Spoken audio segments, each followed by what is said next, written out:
I am sorry. Are you okay? Podcast is intended for mature audiences.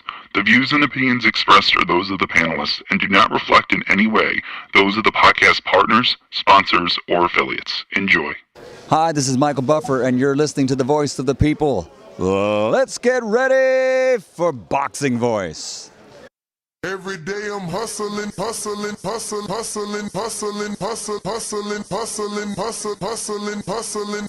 Every day I'm hustling, every day I'm hustling, every day I'm hustling, every day I'm hustling, every day I'm hustling, every day I'm hustling, every day I'm hustling, every day I'm hustling.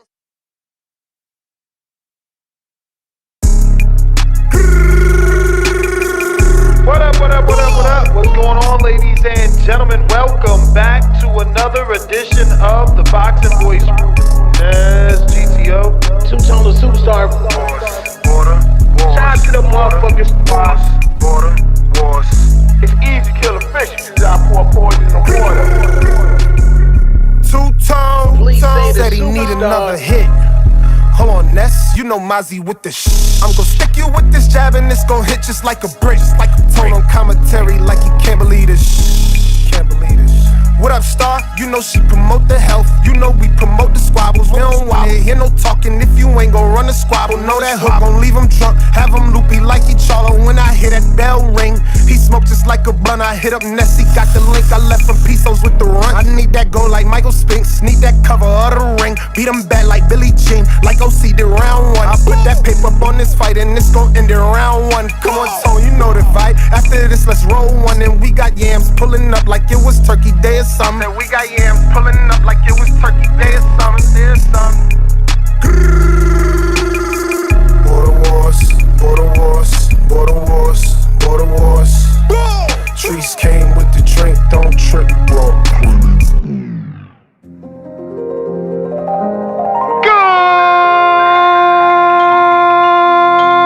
Good morning, TBD.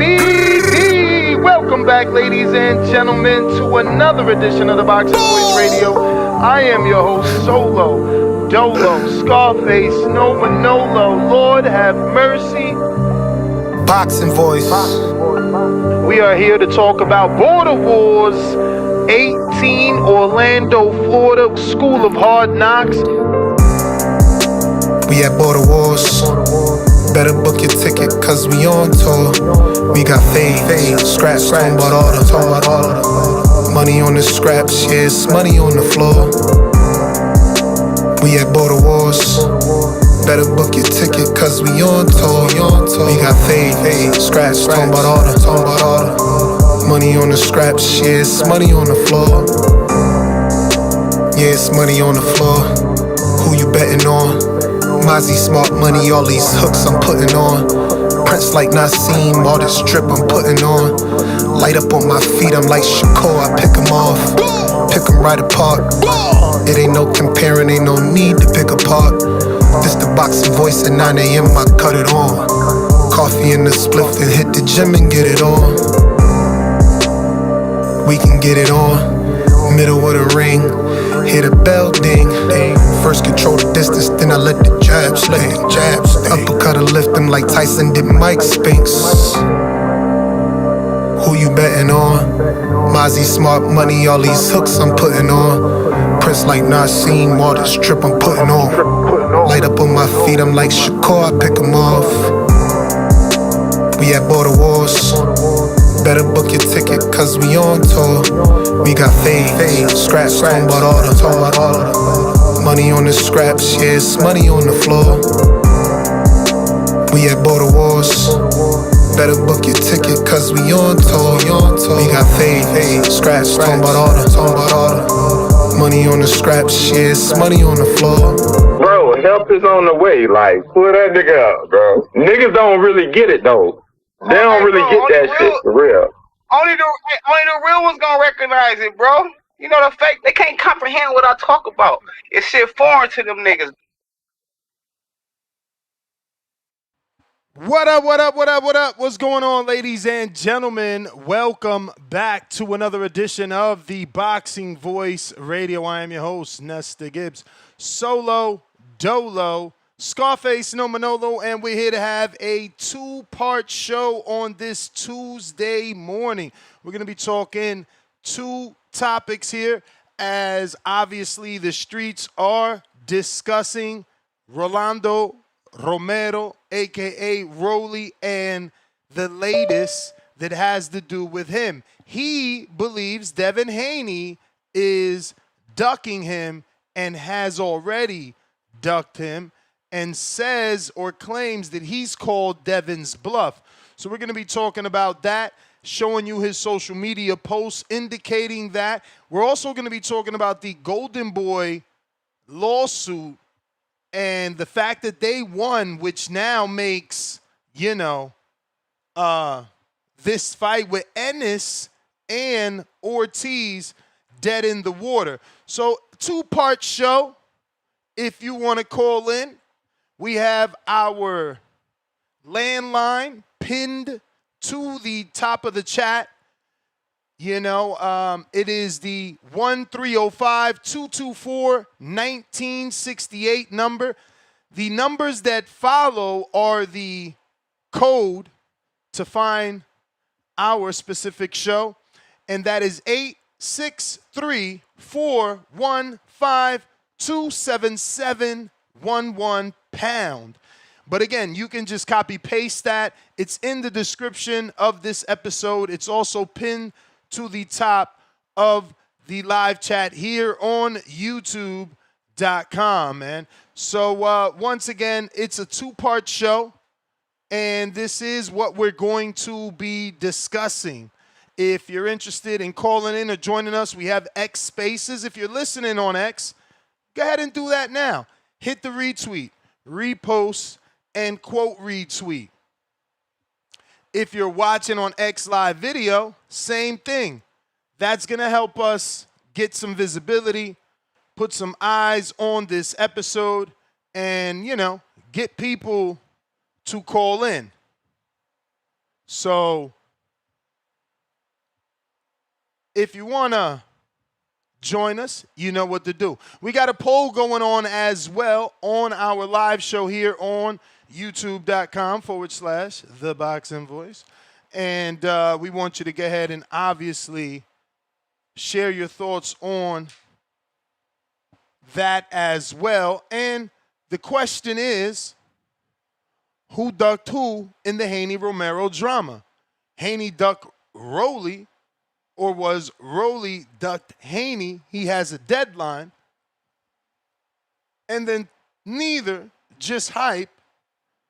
And last but not least, too early to tell whether or not Rolando Rolly Romero, who blasted Devin Haney on social media, called him the ultimate duck after bold call-outs on social media, right? And nothing came from it. Seems like Rolly tried to call Devin's bluff, and if we're going off what Rolly's telling us, Devin avoided the fight, and the man that says they say everything but fight didn't make a fight. Then we got obviously Virgil Ortiz Jr. versus Jerron Boots Ennis. This fight is officially dead in the water. It's on ice. Golden Boy Promotions scores a major win in court with a victory. A Nevada judge granted an injunction and compelled arbitration, blocking Ortiz from pursuing the bout independently and leaving the 154-pound division in pause. I mean, it's a standstill now. These two guys have been trying to hammer this fight out for some months now. And due to promotional rifts, it looks like this fight is now dead. Now, Rick Meargan, the manager of Virgil, who I'm assuming is the one that gave Virgil the green light. He said, well, let's sue him. Let's get the hell out this contract. He's going to have to do something now because now Virgil has to fight under Golden Boy. And are they going to just take the $3 million that Golden Boy initially wanted? Remember, this whole thing started because Virgil allegedly wanted $12 million to fight Boots. So Oscar was willing to pay like 3.5, I think, which is damn high for a man that never won a world title, let's be real. And this is why we have to value the belt, because you can't be asking for this type of money if you don't sell tickets and you don't even have a belt. But that fight is officially done dilly, man. It's over, man. And it sucks because that was a big fight. But that gives Devin, Rolly, Ryan, it gives them a window of opportunity to be the biggest fight of the year. Now, I'm not saying that they wouldn't have otherwise been, but this is competition. Boots is a all-action fighter, and so is Virgil Ortiz. So this fight not happening, you know, kind of opens the path. But Rolly Romero, the WBA welterweight champion, you know, he's been going back and forth with Devin on social media. And obviously, Rolly is fresh off his, well, I guess I can't say fresh because that was in May of 2025, but an upset win over Ryan Garcia. And, you know, he isn't looking to fight Shakram Giasov. Now, I don't know if Devin and Bill are making Rolly sweat a bit because of that, because there's tweets that you can find that Devin says, man, I never seen Rolly this thirsty to fight. So is it because that WBA deadline and he has to present the WBA with a signed contract or go to purse bid? And let's be real, while PBC is still operating, they're not out here to win purse bids for Shakram Giasov and Rolly Romero. But according to Rolly's, Devin has officially ducked him. And he went on to say some other stuff here on social media. So we'll show you these two most recent posts. And this is Rolly. He says, Devin has officially ducked Rolly. So he's also speaking in the third person. Shout out to him. He says, Devin has officially ducked Rolly, Keyshawn, Tiger Johnson, still in the middle of suing Ryan Garcia and DAZN for airing the fight. And if you go to his social, the last thing he says here is, see how easy it is to call Devin's bluff?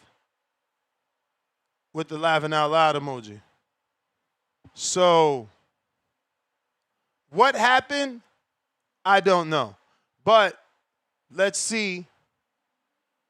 Because here you got Devin. And he says, Rolly, I've never seen you this thirsty. You must have a deadline to face your mandatory or something. And that was based off Rolly saying, yo, Devin, we called your daddy at noon. Tell him pick up. We got our side of the deal done. So is there pressure? But for Devin, why play hard to get? Isn't this what you wanted? I don't be understanding boxing, bro. Like, dudes complain they can't get a fight, and then you got a fight, and now you trying to make the dude wait and essentially do the same thing that they was doing to you in the Ryan fight and play A-side. Bro, hammer out this fight. Get this shit done. Promote it. Promote it. Y'all got to learn to stop downplaying your own fucking opposition. Build them up. No, he not thirsty. He's stepping up to the motherfucking plate as the only dude ready to fight Debo. That's how you got to promote it. Don't downplay him.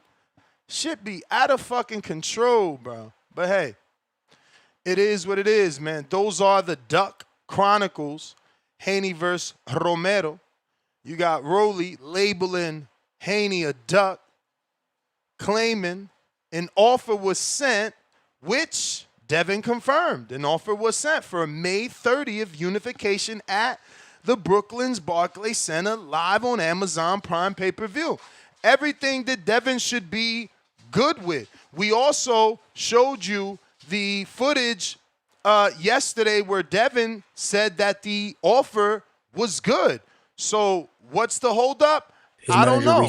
I don't know. But here's that audio for those that missed yesterday's show, because this is just an ongoing thing. And by yesterday, I mean yesterday evenings, because we did 2 shows yesterday evening, almost a 5-hour show. So catch that on the playback. It is on Spotify, iHeart, iTunes, Podchaser, everywhere podcasts are available, and right here on the good old trusty YouTube. His manager reached out to us, and what a solid offer, something that made sense for me.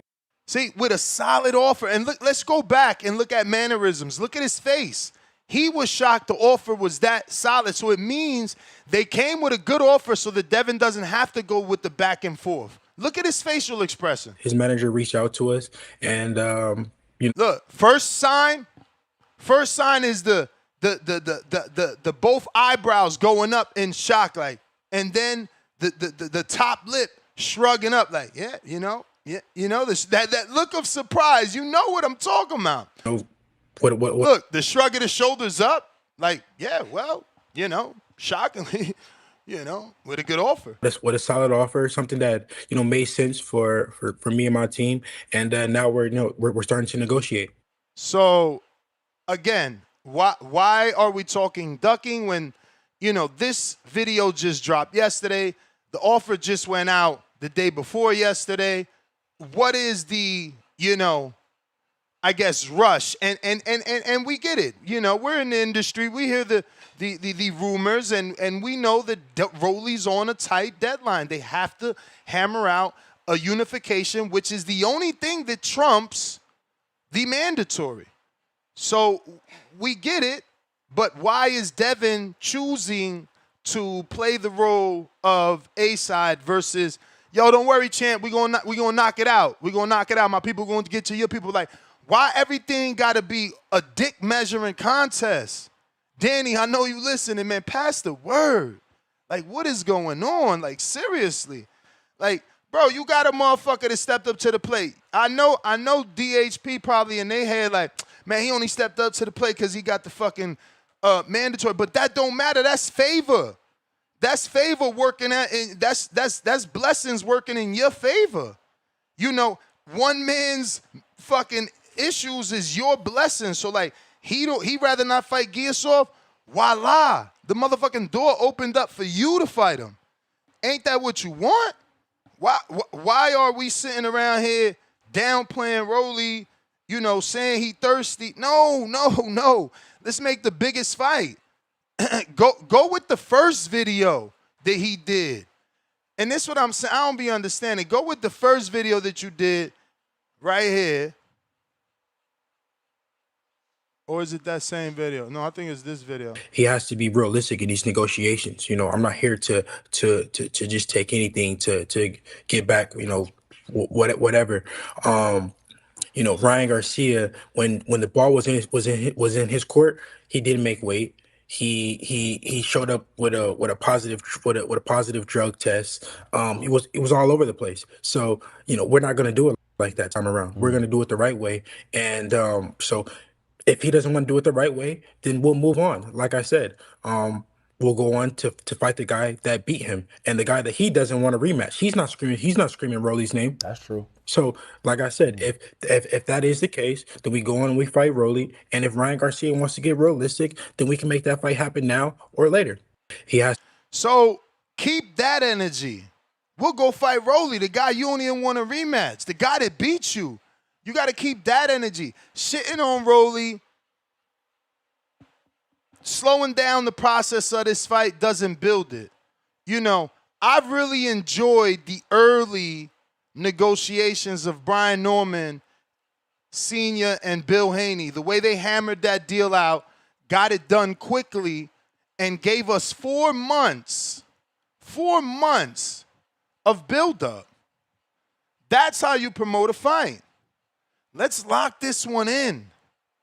Why are we trying to let this shit slip through our fingers? I don't know.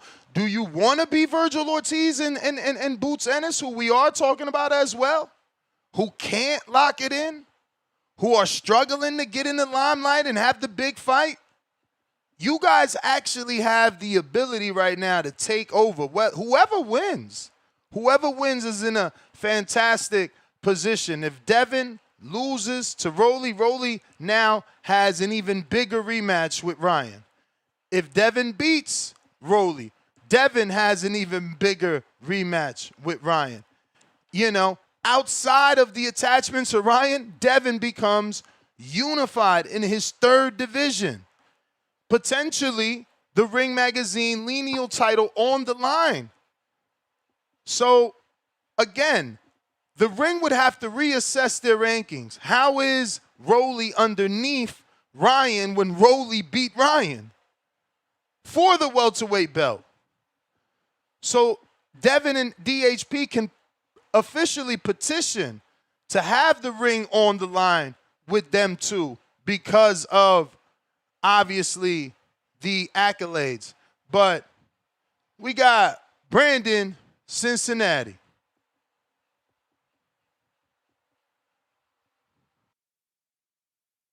Yes, good morning, sir. How are you? What I'm good. Blessed to you and the whole community. Hey, I like the fight, man. I like the fight. I like the fact that Devin's saying, I'm not gonna wait on Ryan Garcia to pussyfoot around and play with the VADA shit and try to play these A-side, I'm big dog games. I got options too. I ain't no little puppy out here. I'm big dog too. I got fans and popularity too. So I like the fight. I agree. I like the Rolly's energy, everything you said. Rolly stepping up to the plate. Let's make the fight. Whether it's because he don't want to fight the mandatory or not, who gives a fuck? Like Devin clowning him for that, like, oh, he must don't want to fight his man though. Nigga, so what? Either way it go, he want to fight you. Who gives a fuck? Don't clown him for trying to expedite the negotiations in order to not have to fight that bum ass mandatory. We don't give a damn. Facts of the matter is he sent you an offer. Now, does he need to slow the fuck down? Nigga, it ain't been 48 hours. And you already talking about ducking. Let us look over the shit. Let us redline certain shit. Goddamn, Rolly, relax. We gonna get it done. But it just seemed like he anxious. Like he anxious. I get everybody got a deadline for the because of the mandatory and shit, but damn nigga, can the nigga get till Friday to to look over this shit? Can we have the lawyers look over this shit? Can my people talk to your people first? So he said he's ducking, but he ain't said he's moving on. So I think a part of it is Devin wants to give Ryan a couple days to see what they talking about. They filled in all offers probably. But Rolly has the right to say, don't take fucking forever playing with this nigga Ryan because he wants to bullshit when you got action over here with me and I'm ready right now. So I hope the fight get made, man. It's a solid fight, unification fight. I don't see anything wrong with the fight. So yeah, I say hopefully by the end of the week we have some confirmations on what these guys want to do. And the Virgil and Boot shit is boxing, man. Typical. I'm used to that shit. They sell us a fantasy, get us all hyped up, and then the niggas in the suits gotta fuck it up. So it is what it is on that. I think from a technical standpoint and from a skill standpoint, it's the best fight in boxing. And I thought it was far fetched that we would get it. And lo and behold, the business of boxing is stopping us from getting it, which is shitty. But hopefully the opposite could happen with Rolly and Devin. And this shit is a little more easy to make and it ain't got all this bullshit going on. But yeah, that Virgil and Boot shit, I don't think that's gonna happen. We should move on from that. Uh Hopefully Boots can find a decent opponent though. I don't want to see him fight like Madrimov or nobody like that. The shit you've been seeing rumored. That's for a guy that's coming off a Lima fight, 2026 for Boots consisting of Lima and Madrimov just sounds just shitty. And he really ain't got many names on his resume as is. I don't want him to waste 1 year with fights like that. So hopefully he can get a unification or a decent name at 150 for the fight, since it looks like the Virgil fight ain't happening. And I feel bad for Virgil, man, because it looks like Virgil wanted to fight and Oscar De La Hoya got in the way, but I also understand it from Oscar's standpoint. You can't cut me out the deal, nigga, in your big fight when we've been here every step of the way with you, you know. So it don't work like that either. So I see it from Oscar's way as well. So it's just a shitty situation for them guys to be in. Hopefully they can hash that shit out and we revisit the Virgil and Boots fight. They still young. So they got time to make it, but it would have been one of them ones if they would have got it across the line and I would have been happy. But like I said, I'm not surprised that it ain't happening because we see it too often in boxing. But other than that, yeah, I like Rolly versus Devin. I think Devin washes this nigga pretty easily. But I want to give Rolly his credit for stepping up to the plate when very few people want to step to Debo. Because they say everything but let's fight. But Rolly saying, nigga, let's fight. And I'm going to send over the proper paperwork with all the details in it for us to fight. I ain't just going to tweet about it. So shout out to him for that. Now, hopefully, the teams could get together, get this shit hashed out in a timely fashion. And we got a fight come May.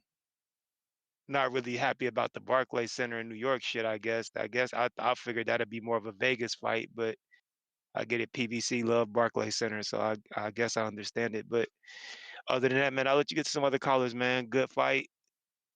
Uh, this let Ryan know that he ain't got the driver's seat because he ain't got the keys to this car. Because if Devin and Rolly fight, what is he going to do that can be better than that? So he needs this humbling if they can get this fight made because this nigga is just under the impression everybody has to wait until he makes his decision. Fuck that. Fuck Ryan Garcia.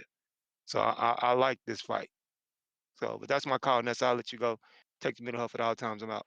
All right, we need some balance, man. We got a lot of F Garcias there. Let's bring on the King of Garcia fan club.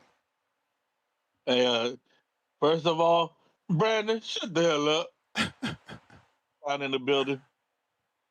Hey, what's Ryan gonna do? Bro, Ryan already told you what he's gonna do. He's gonna fight Virgil. You know, shit, it is what it is. We can do some Mexican on Mexican violence, man. Ryan said he'll fight Virgil? Yeah. Yeah. You didn't know that? He said if he go up to 54, the guy he wants to fight is Virgil. You know, they got history in the amateurs too. You know, it is what it is. Ryan about that smoke. Y'all keep hating Ryan. I don't understand how y'all hate that kid. That kid fight anybody. We gotta see it. We gotta see it. What'd you tell me? Oh, we ain't gotta wait on Ryan. We're moving on. Yeah. Man, y'all ain't moving on from that bag. Devin wants the money. That's all he cares about. Devin just cares about the goddamn money. He wants the most money possible, and that's Ryan Garcia. Quit playing games. Come talk to Papa and let Papa get some bread. You know, Ryan gonna let you get some bread. It's what you want. Come on, man. Stop with the bullshit. You ain't making no money with Rolly. What are you gonna do? You ain't making no money with Rolly. Come over here. You know, these guys, y'all not Canelo. Y'all not Floyd. Y'all not even Tank or Ryan. Y'all guys will be the B-side to this, guys. It is what it is. But it'll be your bigger payday. It's gonna be the most money you make. And you get to go buy more watches, get to buy more gold chains, you get to, you know, date more thotties, do what you like to do. Come on, man. And Virgil, man, Virgil's ducking. How the hell you want 12 million when guys like Devin were taking 3.5 million for championship fights? You know?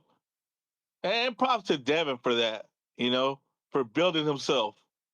Hey, man, it is what it is, man. Virgil, man, what the hell you doing, man? And if Boots is getting more than like 5 million for this fight, that's crazy too. Because Boots ain't done shit either.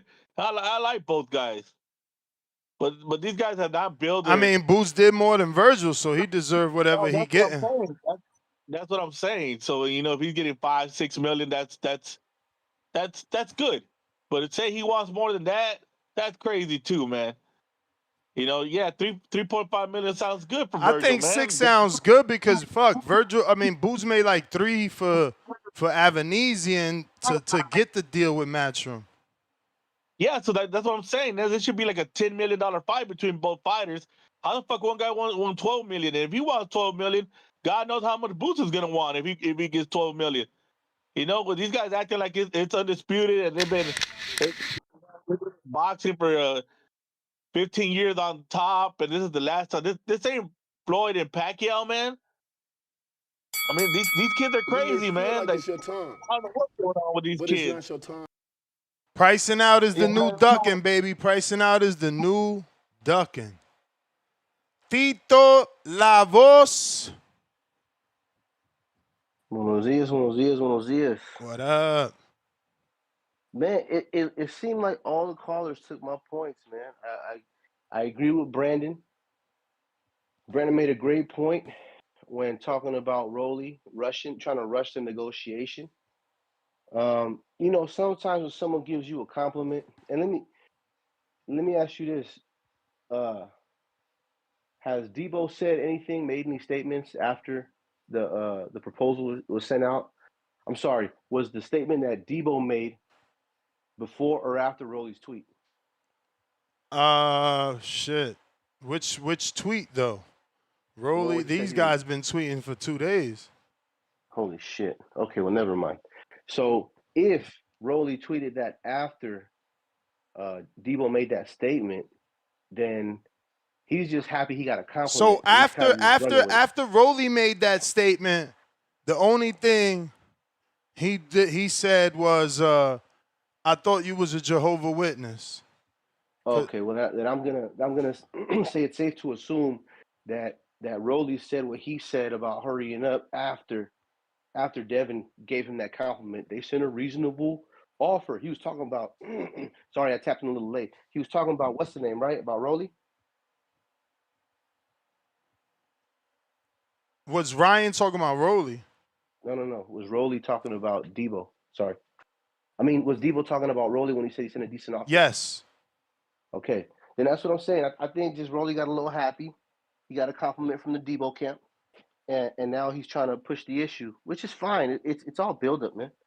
It's all build up. I'm pretty sure that the Debo camp is looking at the contract and making sure it's copacetic. You know, you can't let Devin just look at a contract and sign it. I mean, he already said he did that already, and he got played out of pocket, which is true. You know, because doing all that handshake shit, you can't just trust people nowadays, man. You know, everyone who talks about the streets looks up to snitches, so can't really rely on that kind of mentality to push you forward in this game. You know, we ain't breaking legs and shit. We're suing people. That's just how it goes. We ain't pulling up to people's houses and dragging them out. That's just asinine. This is the fight game, not the streets. So yeah, I think he got a little happy with it. And you know, I feel bad for Virgil and Boots, especially for Boots, man. Boots ain't had no like fault in this botched negotiation. And honestly, I think it's old beef between Mirgan and Golden Boy popping up to fuck another fighter. And that's the kind of shit that kind of bothers me about our beloved sport, man, is that you get fucking hush puppy wearing motherfuckers and with their soft hands and shit fucking off money for guys that, you know, for fucking off guys that are working their asses off. So shout out to Mirgan for fucking and Golden Boy for fucking that off. So you blaming him and Golden Boy. So where does Boots go from here? Man, I don't know, man. He got options though. He got options. I mean, you heard Brandon. He's not filling the Madrimov rumored option. What about you? Well, I mean, I feel like Madrimov is a good option. I mean, he's got to get himself active in there. He's got to be active at 54. And it's not like he's in a fucking bad division either, man. He's in a great division to go put in work. All right, champ. But yeah, that's my call. Peace. Appreciate you. Cliff, Connecticut. What up? If you're watching this on YouTube, go ahead and hit that thumbs up. It's going to help with the visibility of the show. And if you want to call in on the landline, the number is pinned to the YouTube. If you just called in, I seen you drop off. There's a line, champ. Just because you call in don't mean you skipping it. Cliff, what up? What up, though? Yo, so what did Devin say? Like, Rolly's called him a duck, which got us thinking the fight isn't gonna happen. But what did Devin say? Did Devin say he's moving on? Nah, I mean, only thing Devin said after that is he quote tweeted that tweet from Rolly and said, "I thought you was a Jehovah Witness," which I really don't get. So the title is a little bit like premature. Devin didn't No, say he's no, not it's a interested or it's a anything. question mark. Devin has officially ducked Oh Rolly, well, cause that's Ness, I what didn't mean it Rolly's in any saying. offensive. I didn't mean it like offensively, like you trying to clickbait. I just was making sure I understood. That's all. You know what I mean? But You don't be reading the yes, description. You be too busy. yeah, maybe you put that on me. You got a red question mark right there. Absolutely, you do. I just see, oh, Devin Duncan, and I'm like, oh shit, what the fuck's going on? But um, I feel like, well, what's the panic? Devin didn't say he's moving. Rolly's acting thirsty. Devin might still want to make the fight. Maybe he's making sure he's giving Ryan like every last opportunity to call him up or hear something on that end before he signs a contract somewhere else. Because I agree with you. I look at it like a bird in the hand is better than two in the bush. You miss out on Rolly waiting for Ryan, thinking you could maybe double back to Xander or Keyshawn or some other big fight because Devin is spoiled. Turkey spoiled Devin, so Devin doesn't seem like the kind of fighter that's gonna fight for anything less than whatever his number is. And I'm sure. I got a call. I'm still here. You You. are. You All are right. here. You Yeah. are So here. I think. Yeah. So I think like it's nothing to worry about. Maybe he's still got things he want to do. Why would he have to rush the fight if Rolly got into the whatever day you said when he has to go to purse bid? So why not wait it out? No, Give I think Ryan to that the day, 13th. like I said yesterday, I think that day is the end of this week. So why not wait to the 13th hour? I would if it was me, because the Yeah, Ryan fight because is if you truly the make them bigger fight. scramble, what if you make them scramble and they send an offer to someone else to unify, like Ryan? But like And Ryan, yeah, and now You they think like, and Ryan now they would like, steal the and now they fight? like, all right, look, we on the 11-5 or 13-5. Fuck it, let's increase the offer. Yeah, I guess, but it seems You like don't want to be Ryan is scrambling, bro. Like, you know what I'm saying? Like, Yeah, I feel you, but it's they Ryan don't show. They seem don't want like to he wants scramble. to fight. And no, like there's no one better than Devin, so I feel like he is playing around a little bit. That's almost like you got an offer on the house that you like.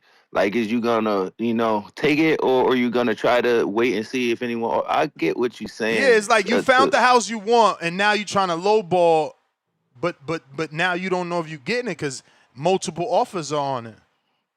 Yeah, exactly.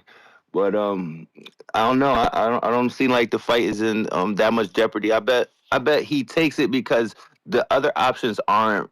He should take it because the other options aren't solid. You don't know if you're gonna get Xander. You might miss Ryan. So then where do you be? Where do you end up then? Like what the fuck? Yeah, I'm just And saying, what man. happened? If you running around here saying everybody say everything except let's fight, and you finally got a dude that's willing to fight, I'd rather not shit on that dude. I'd rather not clown that dude. I'd rather try to make that fight happen. That's all I'm saying. And I think he Nah, needs to I think like that. agree.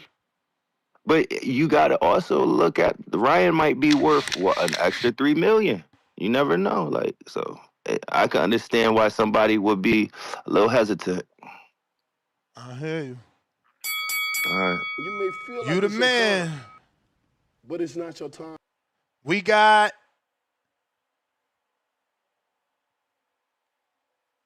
hey, it's Chase, member for 8 months on a prospect level. They remembered the left hook.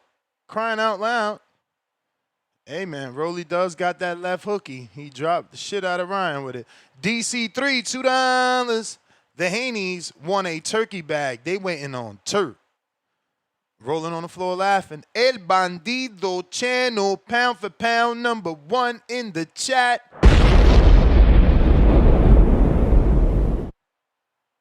Nasty work for people to believe Devin is ducking. It's me, Rock Lee, member for 6 months on that prospect level. If Ryan not next, this is 1,000% a duck. DC3, pound for pound, number 3, $2 in the chat. All these fights being made is the Tank Bowl. Rolling on the floor laughing. Big Dog Willie, Con the Goat, $2.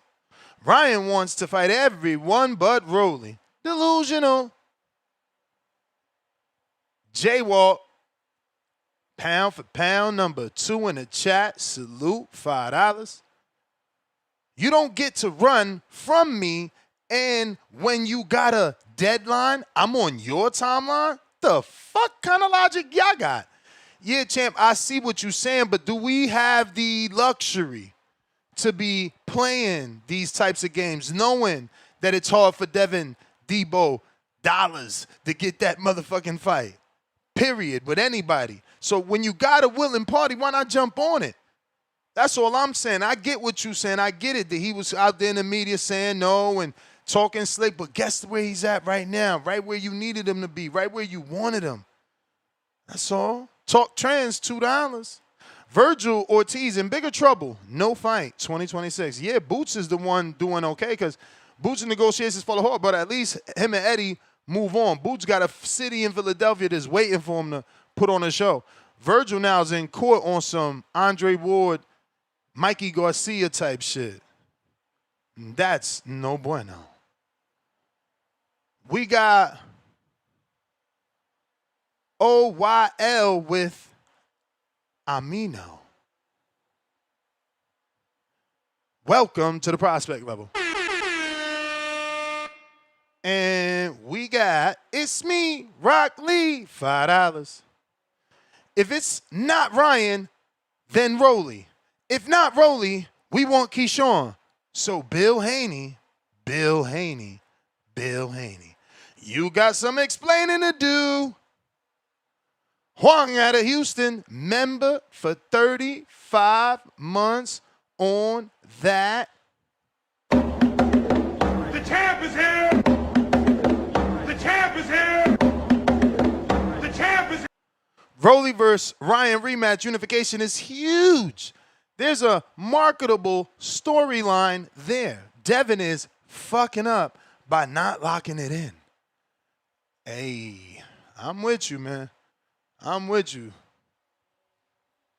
You see how happy Bill was? He was smiling. He said he didn't really want to take callers because he didn't want to ruin his day.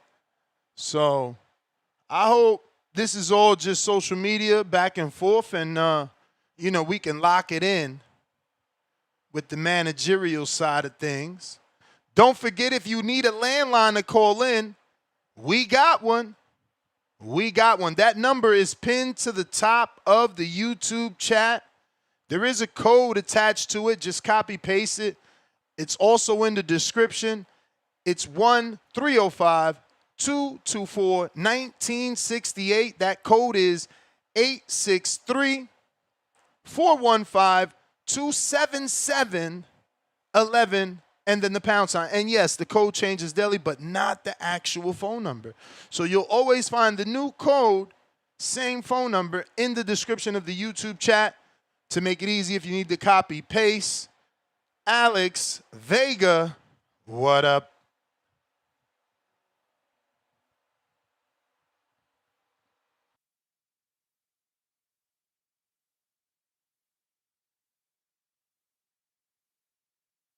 Hey, can you hear me?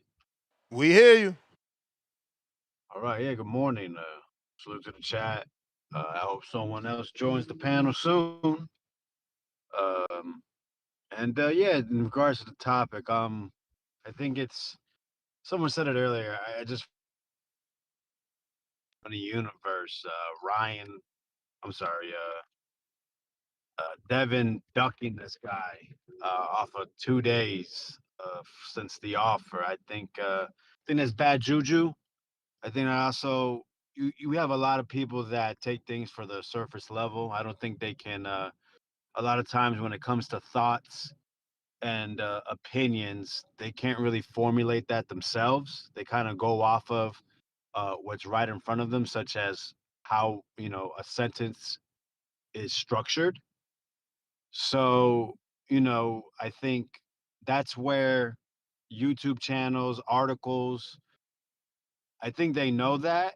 That gets people to click on it, but also that's the dangerous part. And that's why a lot of athletes, celebrities, whatever these pieces are about, that's why they don't like the media. It's because of how things can get put on paper, on your screen, and get interpreted because we don't realize how little thought people put into opinions and how just take it off surface based. So, I mean, yeah, it's too early to tell. This is the issue too. People are so used to being guided and handheld. They've never had to make any type of deal in their own life. When they sign up for insurance or they're buying a house, they just do whatever they're told instead of actually asking questions and seeing if this is the best possible deal for themselves. I think Ness, I think just even you're a person that asks a lot of questions whenever making a deal. I think a lot of listeners are more than capable, but because they're so uneducated and ignorant, they're just going to go basically, like I said, off a headline, off of what someone who has experience, whatever they say, regardless if it's the truth or not, just take it for value off of, like I said, how it's presented. So no, give it some time. I think at the end of the day, the truth is I think Haney is rather face somebody else. I think he's trying to use this as possible leverage to go ahead and say, hey, I can get another fight. I can get a unification. I have a spot where it's going to be, I have everything in place. So the ball's in your court. And, with that mandatory looming with WBA, Rawley's and Devin Haney have they have a deadline. So whether it's leverage, whether it's, like I said, negotiation tactics, maybe even you can see it as bullying tactics. I think we still got to wait and see how this all goes. I don't blame Rawley's for saying, "Yo, let's make this happen." You're Debo when I'm pulling up on you, so let's get this to the finish. I like your perspective. Why we got to do all this BS and set the standard. Don't let others affect how you behave and how you operate. That's one thing that a lot of people that I like about Devin. He goes towards what is perceived as the top level guys or the top available opponents. He from what I've consumed from the information given, he's not there to play around. He wants to fight. Let's get the contract hammered out, and I think that's what's happening now. But at the end of the day, as a boxing supporter, I want to see the best fights. I want to see the fights that's going to get me excited. And unfortunately, that's not this fight, though I will accept it and I will watch it. And I will speak, I will tell what I believe is the pros and the cons. But, it's the Ryan fight. That's the rematch. I think that's something I would like to see him win. And I would like to see that belt taken away from Ryan Garcia. I think the standard is what's important to me. How a world champion operates, how he moves, his decision making, and who he fights. The journey. I think that gets lost in the sauce a lot. The journey, overcoming things within the ring, not being given opportunity after opportunity to where finally things go in your favor. In regards to Jerron and whether it's Virgil and Golden Boy, going back to business is nasty. It's when you're on the outside, you say, how could you do this? In regards to this particular situation, it's not a great look. It's not what I want for boxing. I want to see the fight. But of course, if you are a business owner, such as Oscar De La Hoya, nah, man, it's got to be on my terms. I got to make sure I'm benefiting. And I got to make sure this is what's best for my company and also for my fighter. Is this what's best for him? Or are there other routes? And that's what makes boxing so dirty, is there's always too many routes. There's no actual standard that people uphold. And we've had so many situations like this, actually in both of these topics. So, I mean, I just hope it all works out to where we see the best fights possible. If I'm Boots, I'm sorry. Make the Madrimov fight. Get that shit done. It's in house. There shouldn't be no excuses. It's both a matchroom, and Virgil fought him. So imagine if you think you're the better fighter, go out there, see if you can stop him. Or best case scenario, no matter what, if you struggle, if Madrimov looks better than ever, then people are going to believe more in Virgil, which gives the fight a little more hype. Because if you go by the betting odds, I think Zeron would be the 2-1 favorite over Virgil. If he struggles with a common opponent, we might get a 50-50 fight on paper. And that might actually help the fight. So it's all fucking chess moves. Always trying to think 3 moves ahead. But the best truth teller is not just only in that ring, but is with time. So I look forward to see how everything plays out. Appreciate the time, Ness. All right. We got Mike Lowe. What up?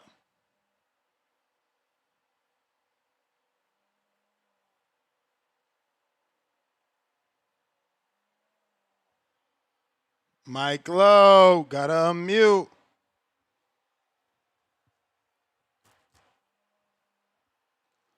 No mic. Corner store ride. Oh, I see you, DYL Amino. That's you? Yo, That is you. Ness. On your lawn, Amino. What up? Good morning. Shout out to TBV this morning. Who was that last caller? I was kind of like, he kind of like monotone. But hey, check this out. The Devin Haney and Rolly. It's not really a big fight. Let me contrast. I'm not gonna say it's not a big fight, but at the end of the day, Devin Haney knows what he's doing. Devin Haney and Bill, they know what they're doing. It's all about a numbers game. Devin Haney versus Rolly will probably sell about 12,000, maybe 13,000 at the most. But the Ryan Garcia versus Devin Haney will automatically, I believe, sell 18,000 plus. So I feel like it is smart for Devin to kind of just like, I would say, kind of like linger it, because at the end of the day, like Rolly's not gonna move the needle like Ryan Garcia. Like we've seen Rolly get knocked out by Pitbull, and we've seen him get knocked out by Tank. He already has 2 losses, and I just feel like you don't really get no real stripes like beating Rolly, because I feel like Devin Haney's gonna be the favorite. Like I think everybody expects Devin Haney just to Devin beat up Haney Rolly. was the favorite in the Ryan fight. Yeah, and we seen what happened. But what I'm trying to say is, so we can't count nobody out. That's what I'm trying to say. Yeah, but when you have a lot of other Brian professional Norman was boxers, the favorite in the Devin Haney fight. Correct. But listen to this, Ness. When you have other boxers come out and say, like, man, you lost to Rolly, that just makes us that's like, Shakur. That's Shakur. He's a defensive wizard.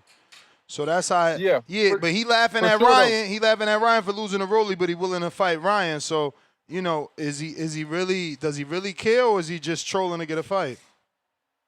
But I just believe at the end of the day, I feel like Devin Haney's an elite fighter, and I feel like Rolly is a good fighter. You know what I'm saying? That's like, I don't think you're on Devin Haney's level. Like, I don't think Rolly's on Devin Haney's level. But at the end of the day, but we ain't think he was on Ryan level when he shocked us. He got an upset big win. Who mean who? Yeah, who? Rolly. Yeah. You're right about that. But like at this juncture, Ryan is just popular, man. You can't like let a popular fighter just slip. And y'all got the history. Like, I don't know. I just feel like me personally, I want to see the Ryan. Like, I don't really care for like the Rolly. I'm gonna watch it just because I'm a boxing fan. But like, come on, man. We can't make the Ryan versus Devin. Like, why? Like, this is what's wrong. Like, this is my problem with boxing. That's like, it's like all the big fights always get delayed somehow. Like, like just let us see this, man. This is so far 2026 has been starting off right with boxing. We've been having good fights. We've been having upsets. Let's just keep the trend going. Let's not go backwards. Not to say Rolly's backwards, but like, come on, bro. The storyline is there. The build-up is there. Like, so I don't mind like Devin Haney trying to like fall back and trying to see like, let's give Ryan a little more time. Let's keep pushing it back. Let's push it back, because that's the fight that we want to see. But shout out to TBV, man. Shout out to you, Ness. Appreciate you for calling in, champ. Appreciate you for calling in. You may feel like Discord it's your time, available. X Spaces but it's not your available. time. We got the landline rocking and rolling as well for those that want to call in via your cell phone. That number is pinned to the live chat right here on YouTube.com. We got Mozzie. Shout out to Mozzie. $2. I told them to chase that Pacquiao scrap. Shaking my head. Jaime Nieto with the fat $10. I think it's hypocritical. People completely ruling out Devin ducking. If he doesn't fight Rolly and fight someone else, not Ryan, we got to have equality and hold all fighters to the same standard. I mean, who could he be fighting? If he doesn't fight Rolly and he doesn't fight Ryan, the only other fight that's been even talked about is Xander, and I'm going to just be real. I could never call you a duck for fighting Xander. Xander is one of them ones, man. He's proven that he's at least moving like one. You know, can someone beat him and maybe expose something? Maybe. But right now, you know, he's moving like a true champion, winning a title, and then first title defense, a unification title defense. That's ballsy. He gets my respect. So if Devin changes back to Xander and focuses on Xander and actually locks Xander in, I'm all for it. I'm all for the daring to be great. You know what I mean? They gave Kelbrook that grace. They gave Amir that grace. They gave Guillermo Reguindao that grace. You know, they gave Shakur that grace a few minutes ago to move up and dare to be great against, you know, none other than Teofimo Lopez. So, yeah, man, if that's what Devin decides, I'm all for it. I don't mind that at all. But in the 516, who's this? In the 516, you have to unmute. 516 area code is New York. Who this? Big Gooch? Big Gucci.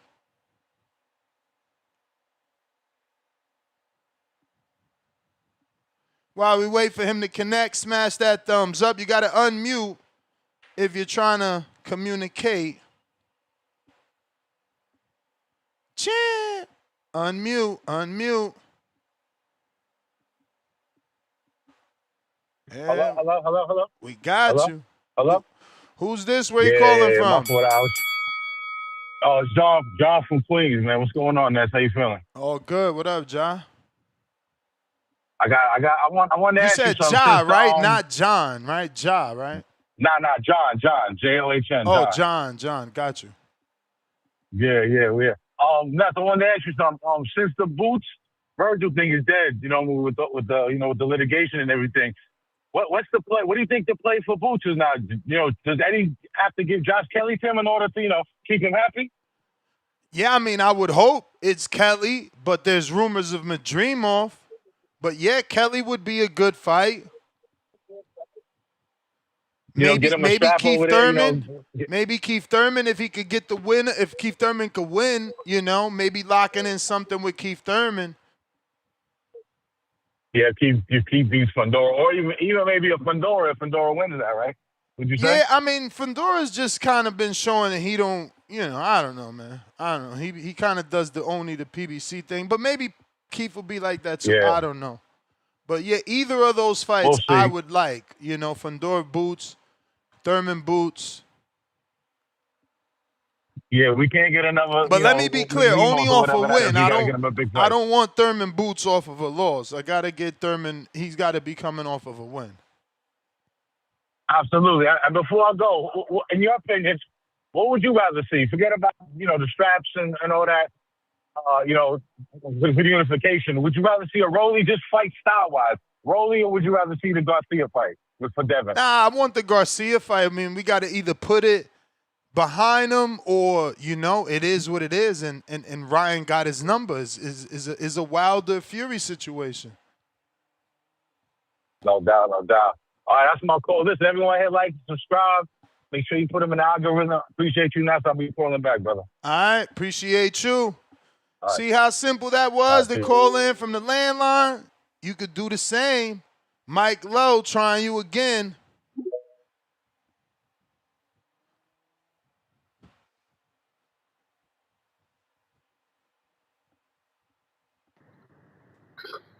Can y'all hear me now? Perfect. Oh,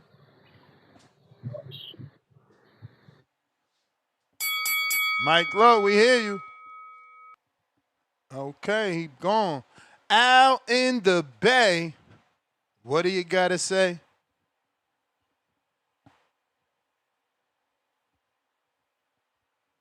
Oh, what's up? What's up? We back at like podcast trying to get a fix on. Bay Area. You know what it is. Hey, I think Grohl getting nervous because if Garcia really signed up for Vada, he got that fight. So Rolly's just trying to push it. So he can get Ryan out the way because he know Haney's giving Ryan a chance to fight. I definitely think Haney should have a deadline on when he's going to give Ryan opportunity to sign up. In the meanwhile, in the background, just getting everything ready for Rolly, just in case Garcia don't come through. Be the play. If I was the manager, play. Give Ryan a hard stop, and then making moves on the back end, just in case he don't come through on that stop. Yeah, man. Virgil's a duck, completely duck. And I don't blame Virgil for it. I blame the fans. I blame Virgil Chiefs fans why he's a duck. Because y'all kept giving him passes after passes. He ain't fought this champ. He ain't fought that champ. People still giving him passes. Talking about he's one of the best fighters. If you one of the best fighters, you gotta prove it, man. Official like some tissue, you gotta really prove it. You're not about to just be fighting any and everybody and say you one of the best. So, y'all who Virgil Ortiz fans, man, y'all gotta put him to the fire, man. And says, man, if you really want to be one of the best, you gotta be out there trying to win those belts, trying to win those scraps, trying to win those 50-50 fades. That's the way you prove you're the best.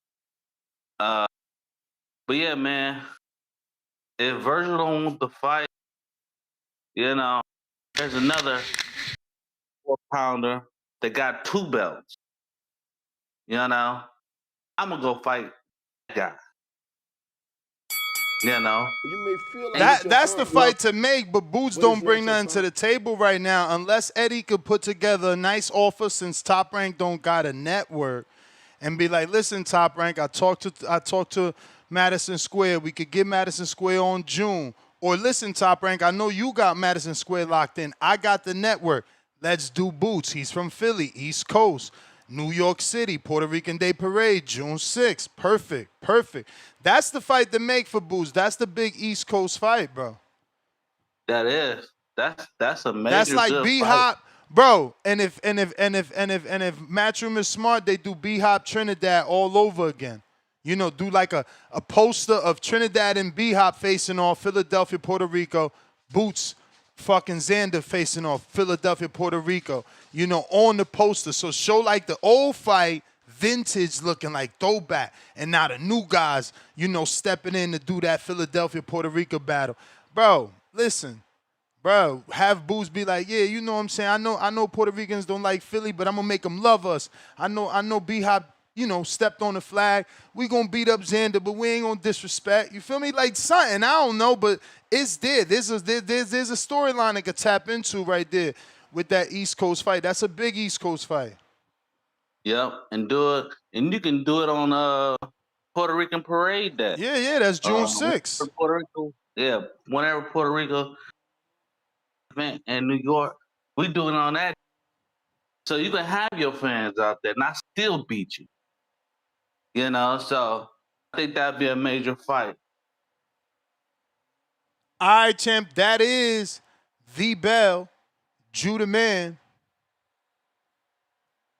We got Mondo. What up? Or is it Mundo? Mundo. Excuse me. Mundo.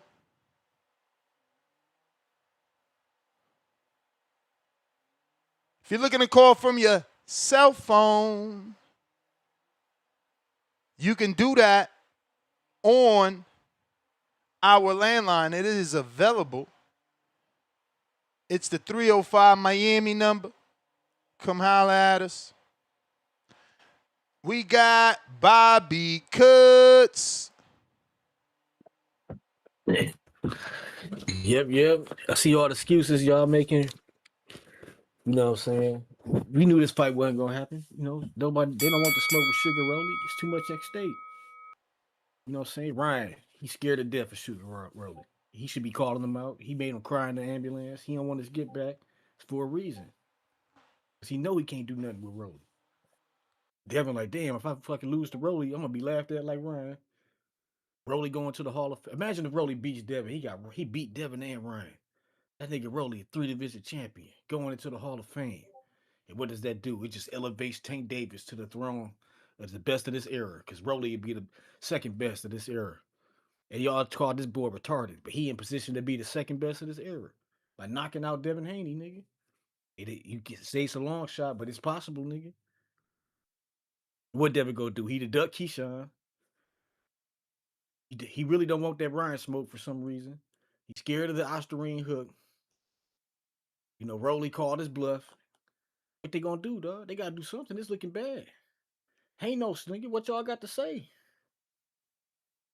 Nation ain't cooking no more, dog. Where Bill at, dog? I thought Bill was working on something. It's getting spooky, dog. But I tell you like this: it's Boots in his time. Virgil deduct him. Virgil's scared to death of Boots. They know Oscar's scared to death of Boots. They know what's gonna happen when he get in there with Boots. It's gonna be a massacre. So they trying to avoid that. The Boots might as well just go after the champions in the division because Virgil ain't never accomplished nothing. That one guy called in and said Boots ain't did nothing when he got a lineal, he got a ring belt. This nigga Ryan just got his first belt. Boots got a ring belt. He was lineal champion. He said he ain't did. He filling up a ring. He's selling out the Wells Fargo, but he ain't did nothing. Come on, man. You know who the A side is. Boots is the only American star besides Tank. Let's get this. Let's just cut the crap. These niggas Ryan talking about some A side. Like Ryan, you and Devin, your first fight flopped. Ain't no A side. Y'all niggas is B side niggas. 2 B side ass niggas. Stop playing. You nigga, why don't y'all fight this for settle the score to see who could become an A side, nigga? Stop playing these dumbass games. You know what I'm saying? Rowley, he just playing this Rowley like shit. I could get a bigger fight sooner or later because I'm Rowley.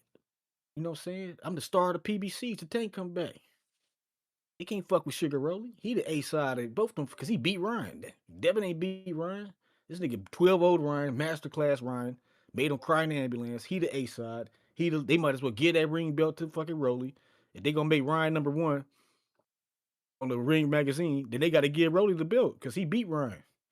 You know what I'm saying? They gotta give him the ring belt. It hurts, dog. It hurts that the little internet could and overtook y'all niggas. It hurts that Rowley is up there with the 4 kings. It hurts y'all niggas.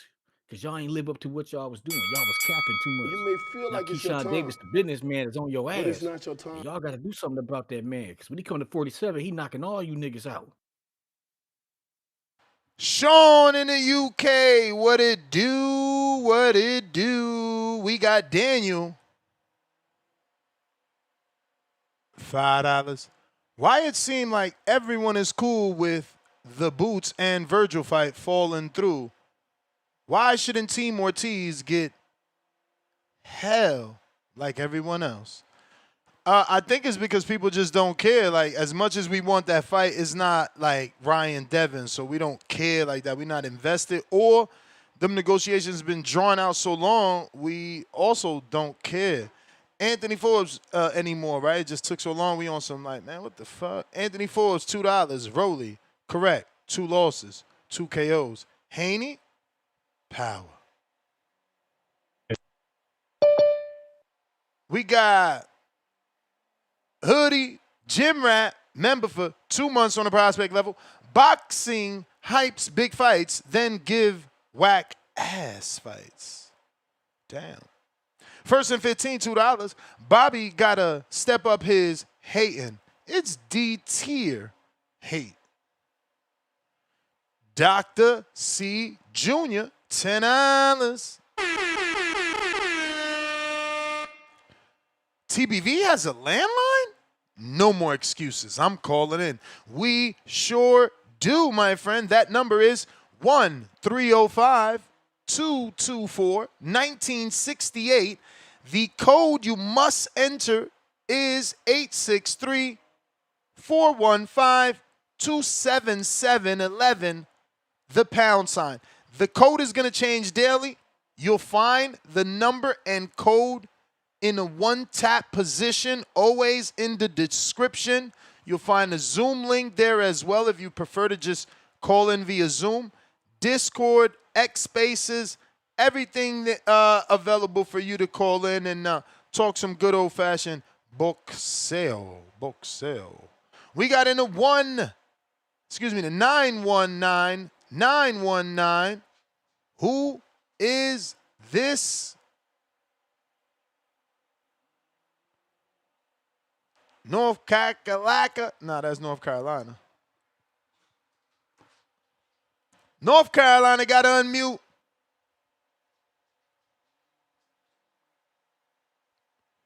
North Carolina, you got to unmute. Boxing Voice, North Carolina. What's going on, Ness? What up? Sound check. You got me. How do you hear me? Perfect. Good. All right. Number one, great year in boxing, 2026, and we definitely respect and appreciate the Boxing Voice. Number one, Ness, I plan to do some academic research later in the summer, and I would love to get the Boxing Voice interview. It's basically focused on how social media has really taken over the media sphere in boxing from what used to be the traditional media. So I just kind of want to delve into that a little bit. So if we could talk about that, I'd appreciate it. Yeah, for sure, Number man. 3. Okay, I'll reach out to you. So number 3, Rolly and Dev, great fight. I think it's a great fight. And my real call is about the fact that I believe since Ryan's the champion now in the WBC, we're talking about 3 champions. This fight should be for the ring since Rolly already beat Ryan in whatever condition Ryan was in that time. I think it'd be fair with Devin's history. Rolly's a 2-weight world champion. This should be for the ring belt. Third, positivity. Sometimes, Ness, you talk about the boxing fans and how fickle and mercurial we are. That's true. And as fans, I don't think it's fair to the fighters. It's not fair to just hard work in general. When we say a guy like Rolly is trash, how can Rolly be trash? That's impossible. You cannot make it to the top of the boxing sphere and be trash. You might not be one's cup of tea, but there's no way these guys are trash. We saw Ryan not long ago looking the best he's ever looked, and Rolly had him completely gun shy for, I think, 10 straight rounds. So I don't know that that's fair to Rolly. And lastly, Bill Haney was on last week, and we definitely love whenever you have him on, especially for those long shows. It's great entertainment. One of the gentlemen was pressing him about not reaching out to Jay Prince and Keyshawn Davis, and Keyshawn did put a video out yesterday. I was on the side of it, felt like they did not want that fight, but I'm okay with that because it's a very high risk. I'm not sure about the reward right now, even though Keyshawn is very exciting, can clearly sell tickets. But that's all I have, Ness. You all keep putting in the good work. We appreciate you. Appreciate you, man. Thank you for the call. Excellent call, by the way. You know, salute. We got Molly. What up?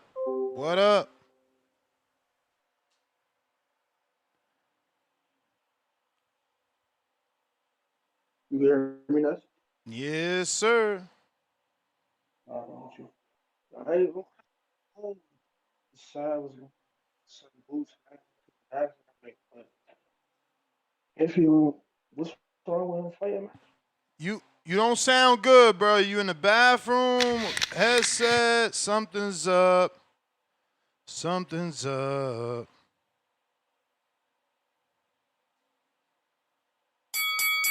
You If may you hear me feel now? like it's your time, Yes, sir. but it's not your time. Yeah. What's wrong with boots fighting Majima? I mean, that ain't the fight we want, champ. You know that. Come on, man. Don't do that. I'm saying, but look, Sebastian Anything Fundora is about to better fight than Keith that. Thurman. Anything is better. Did you just see Madrimov last fight, or are you wilding right now? Yeah, he won. He Did he won. look? Did he look like a killer? Like He somebody coming that was off a about to? win. Did he look like somebody that was about to upset Boots in any way, shape, or fashion? Like, or are I we mean, just no, trying to but get Boots an easy fight? If that's the case, then okay, I get what you're saying. nah, it's just like, I mean, if he could get a fight with Sebastian Fund, I mean, Xander Zayas, that'd be cool. But like, what's really the odds of that? Like, what's really the odds of him? You know what I mean, getting a fight with Xander Zayas or Sebastian Fundora? As of right now, maybe if Keith Thurman win, I could see Keith Thurman like fight Boots. But what's really the odds of him getting a fight with Xander Zayas right now? You know what I mean? But I mean, shit, if I don't know, but I don't know. Maybe I don't know, but it is crazy though that my son Devin. I don't know, bro. I hope the fight happen. I really want to see him fight Rolly. I hope my son could get the fight, but it's not looking good. Like you can't be saying I'm a throwback fighter, and I love Dev Dallas, but you can't be saying that popping it, and then when somebody bring it to, I mean, somebody bring it to you, you being, you know what I mean. But that's my card on that. Shout out to the TBV. All right, all right. Appreciate you. Discord available. X Spaces also available. Those links on our live show right here on youtube.com. If you're listening to this on YouTube, hit the thumbs up. Share this episode. If you're listening and watching it on X live streaming video, I need you to go ahead and hit that retweet, that repost. If you're on Facebook Live, man, share it over there. You're on Twitch watching, share it over there as well. We got Mr. PBC, place to be. What it do?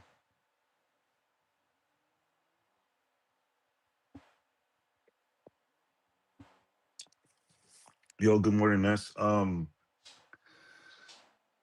Morning. I have a couple questions. So, did Devin sign a deal with Turkey? Allegedly, there was a 3-fight deal, remember? Okay.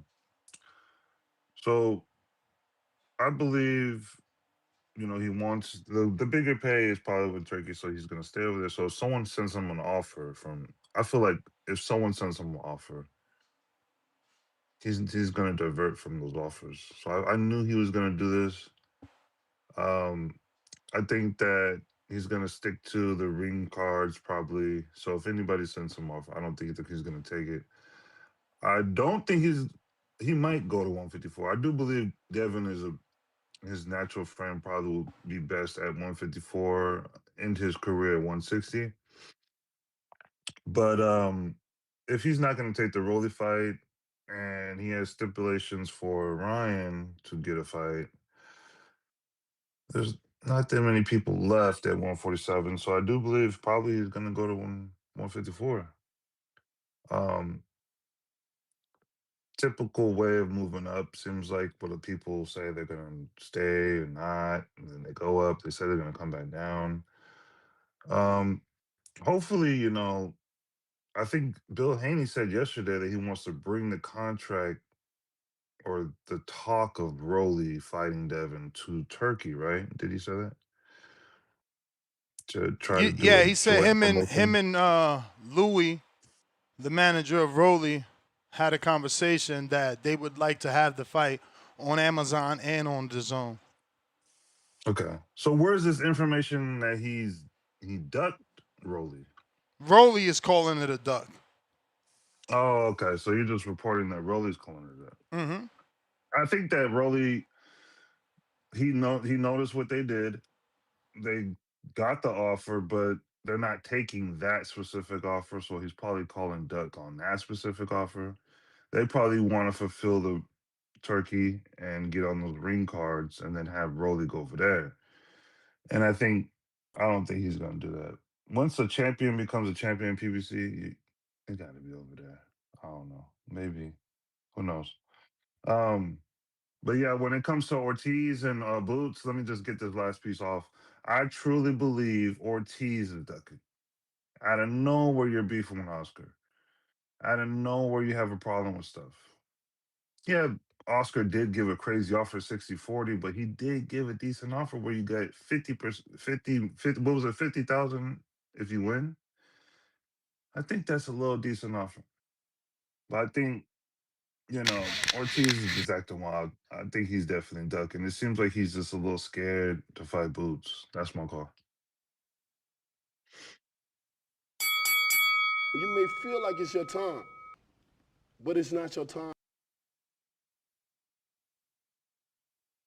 All right, PBC, appreciate you. We got Richo in the building. Yo, yo. What up? What up, man? As far as this Boots and Virgil, I could give a fuck about these two underachievers. They're not champions. Boots, you were a champion at 150, 147. You had the IBF belt. You had the WBA belt. He had a chance to fight.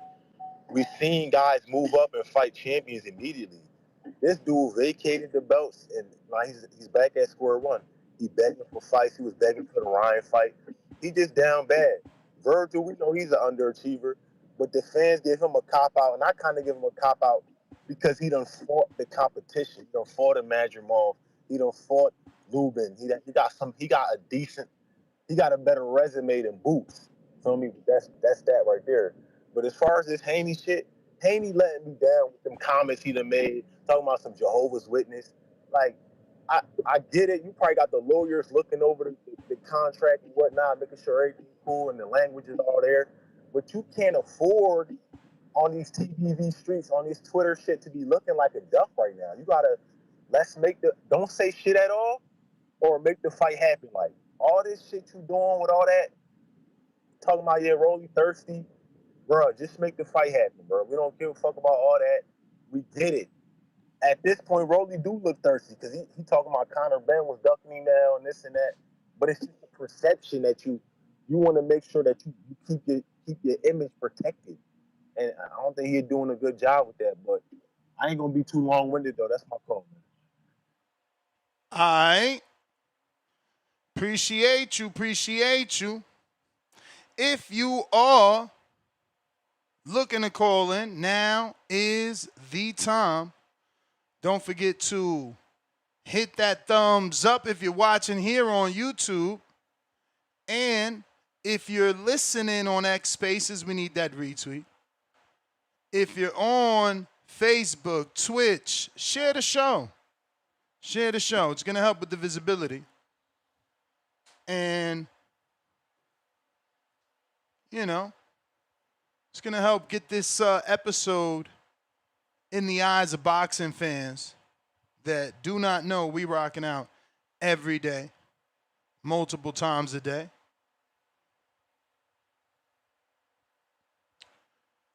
So we're going to do a new monthly fight camp giveaway. The way you enter the giveaway is obviously by answering the questions that we put out weekly. And we're going to put those out once per week. You may feel like it's your time. Today is Monday, so we'll start today And in 4 weeks, we're going to be giving one of you guys a pretty big fight camp package. The biggest one yet. Remember, our last month, and this is all because of you. You guys did great, so we're stepping it up. The last fight camp package was a connect, and we threw in the extra white gloves. We're going to the biggest package, the elite. It's like a $2,000 value. You get the heavy bag, you get the gloves, you get the 4 punch trackers, you get the ankle straps for the trackers if you want to do kickboxing, you get the hand wraps to put the trackers if you want to do boxing, you get the heart tracker. I use that heart tracker. I just used that heart tracker when I went to the boxing gym. That sucker's no joke. It broke down the zones for me. Told me how many minutes I was in zone 1, 2, 3, and 4. Obviously 4 being one like 68 to or 180 to you know, think 168 to like 180 or above, right? Because that's like the max.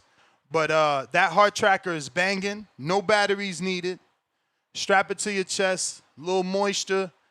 Go look for it in your Bluetooth app on your not even app, on your Bluetooth on your iPhone, and you get the tracking, man. I seen the boys in the gym, I mean in the Border Wars chat talking about maybe some spawn this side. I was like, oh, I'm bringing my tracker. You know what I'm saying? So I know what I'm burning. But this is a whole package. This is perfect for someone just starting out. You don't have time. You just had a newborn, you know?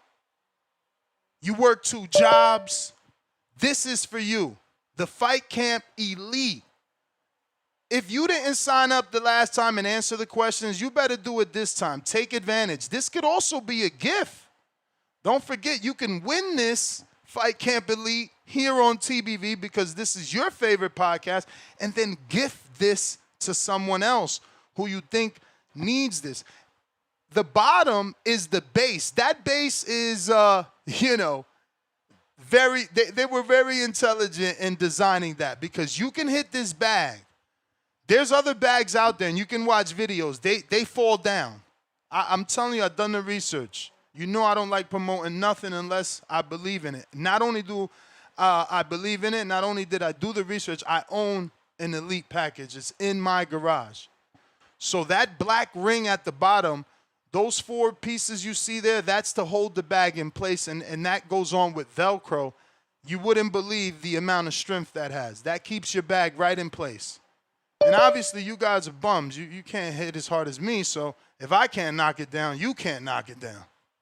But I did put, you know, the required 6 or 7 bags of dry play sand. Don't buy that wet shit that you need to make cement. No, you want that dry play sand. If you had a little sandbox for your children, you want that play shit. Feel me? That dry shit. But you can win an elite package. So I know I'm rambling. You're like, oh, but Ness, what the fuck do we got to do?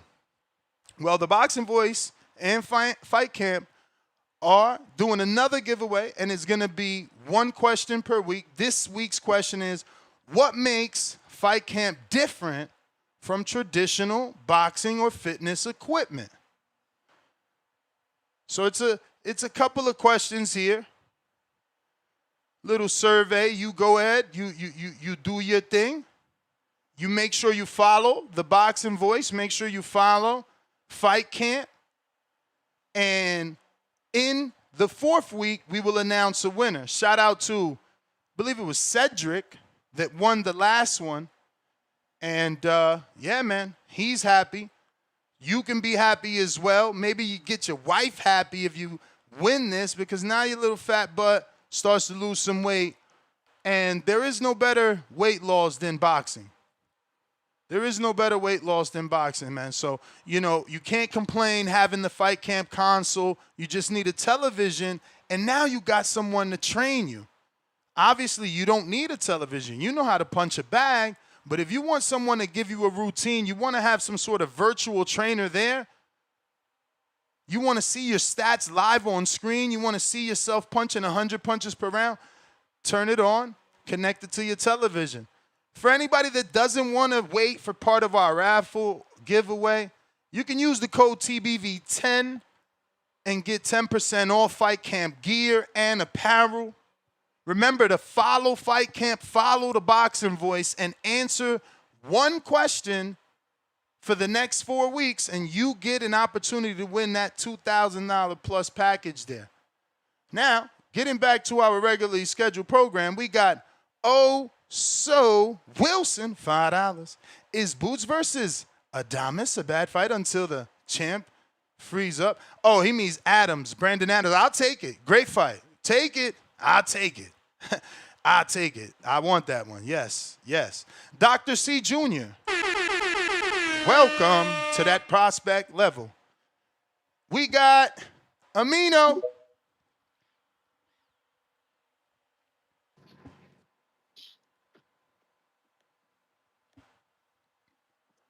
Yo.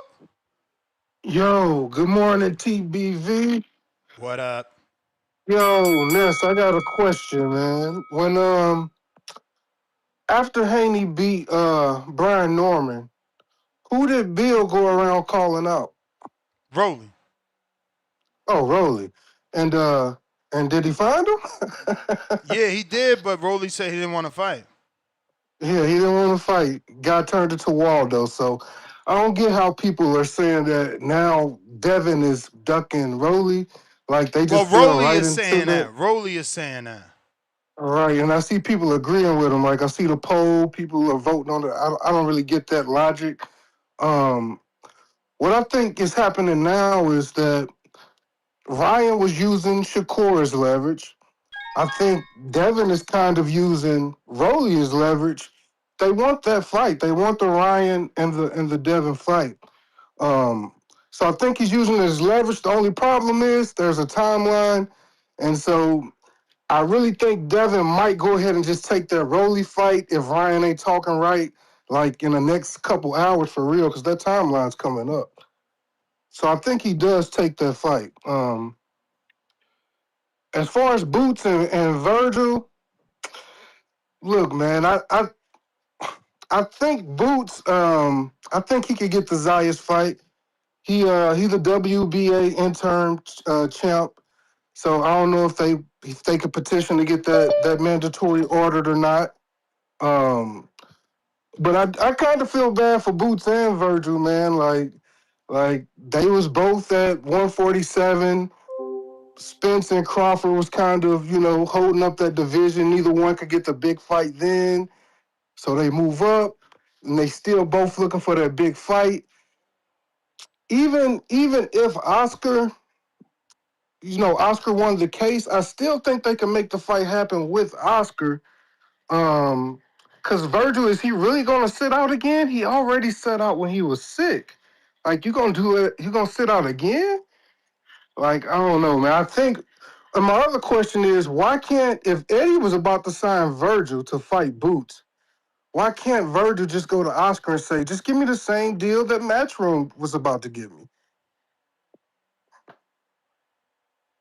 Yeah, Like, I mean, why can't he just get the same deal with Matchroom? I know Matchroom pocket's a little bit deeper than Golden Boys right now. They in there with DAZN tight, and Golden Boys kind of outside the car right now. But still, can he go to them and be like, just give me that same deal? Like,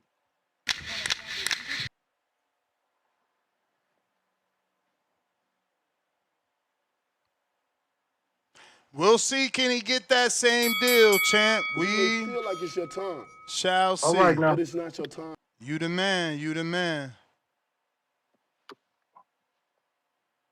If you're looking to call in, now is the time. We got the phone line rocking and rolling. We got Discord, X Spaces, everything available for those that want to call in. On our landline, we got in the 215, the city of brotherly. Oh, shit, we forgot about Star. My bad, Star. Lord of mercy. I'll be all in the zone. I'll be all in the zone. What's good, Ness? What up? What up? Good morning. Hey, not much. I was calling Hey, what's going on, Star? I didn't know you was here. I'm just on the call. I'm not watching the show. How you doing today? Doing great, thank you. Okay, that's good. I was calling about people were giving flack to Haney for losing to Ryan, but giving Rowley credit for washing Ryan. Now Rowley did wash Ryan, but are you guys forgetting that when Haney had the lawsuit, they set up something to say, hey, if you drop the lawsuit, I'll sign into Vada and we'll have the rematch. That's why, if you notice at the Times Square card, it wasn't really promoting Haney versus Ramirez. It wasn't promoting Rowley versus Garcia. It was promoting Haney versus Garcia because that was supposed to be they were supposed to win their fights and they were supposed to fight each other in the rematch. But Ryan Garcia lost. So my point is, Ryan Garcia enrolled in Vada full test, like 24/7 testing before fighting Rolly. So just like Bill said, Rolly received the benefits of Ryan joining Vada, and he beat Ryan. But now I don't know if this. Do you know if this Barrios fight was on Vada? Yeah, they started December 15th. Okay, they started December 15th. Okay, but yeah, I just feel like I feel Devin Haney would beat a clean Garcia, and there's a lot of people saying, hey, you know, the Ostarine hook. I just heard a caller saying, hey, you scared of that Ostarine hook? Yes, I mean it's boxing. You're supposed to have a fair fight. It's not supposed to be no Ostarine hook. It's supposed to be a clean fight. If you beat Devin Haney clean, I give you all the credit. But I'm not gonna give you credit when you're not clean and you're saying I didn't purposely do this and I don't know how this got in my system. It don't matter if you purposely did it or not. It was in your system. That's like if me and you agree to smoke a blunt and I lace the blunt, just because you didn't purposely decide to smoke what I laced it with doesn't mean it's not going to affect your body. It's still going to Word. affect your body. Good So example. that's not the Yeah. that's not the same thing. Like just because he didn't know he didn't do it, don't mean it's not going to affect him. But yeah, that's my call. I just wanted to reach out and say that, man. And y'all have a Appreciate you good day. calling in, man. Appreciate you calling in. Glad you used the landline. I should have been taking advantage of that. What's up, Yeah. Star? How are you? Buenos What's up? dias. Good morning. Good morning, Ness. Good morning, chat. Good morning, TBV. Happy to be here this morning. And I'm You happy to may hear feel like that it's your time, but it's not your I time. think it's really dope, Ness, that you have the number cracking because I've been hearing some new callers. Yeah, yeah, So yeah, that's yeah. really cool. We always had the Zoom, and Zoom came with the number, and I'm just like, yo, why am I dropping the ball? Like, yeah, the Zoom Right. got crazy with some of these video calls, but the number works, and it's very crystal clear, or at least I think it sounds decent in terms of audio quality. Yeah, it's dope. It's dope. And as far as the topic today, I feel like we're kind of like on an emotional roller coaster. I listened to the playback, of course. Well, I listened to part of the show last night, and then I listened to the end of the show this morning at the gym. So okay, so we were on a Rolly and Devin tip, and then we get up this morning to Devin's ducking, and I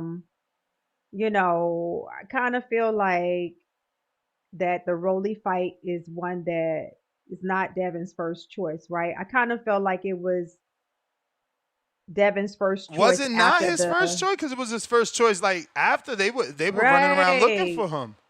I feel like it was his first choice then, but I kind of feel like once Ryan won that fight and the star power that it seems like it gave him, and he was already talking about the Shakur fight.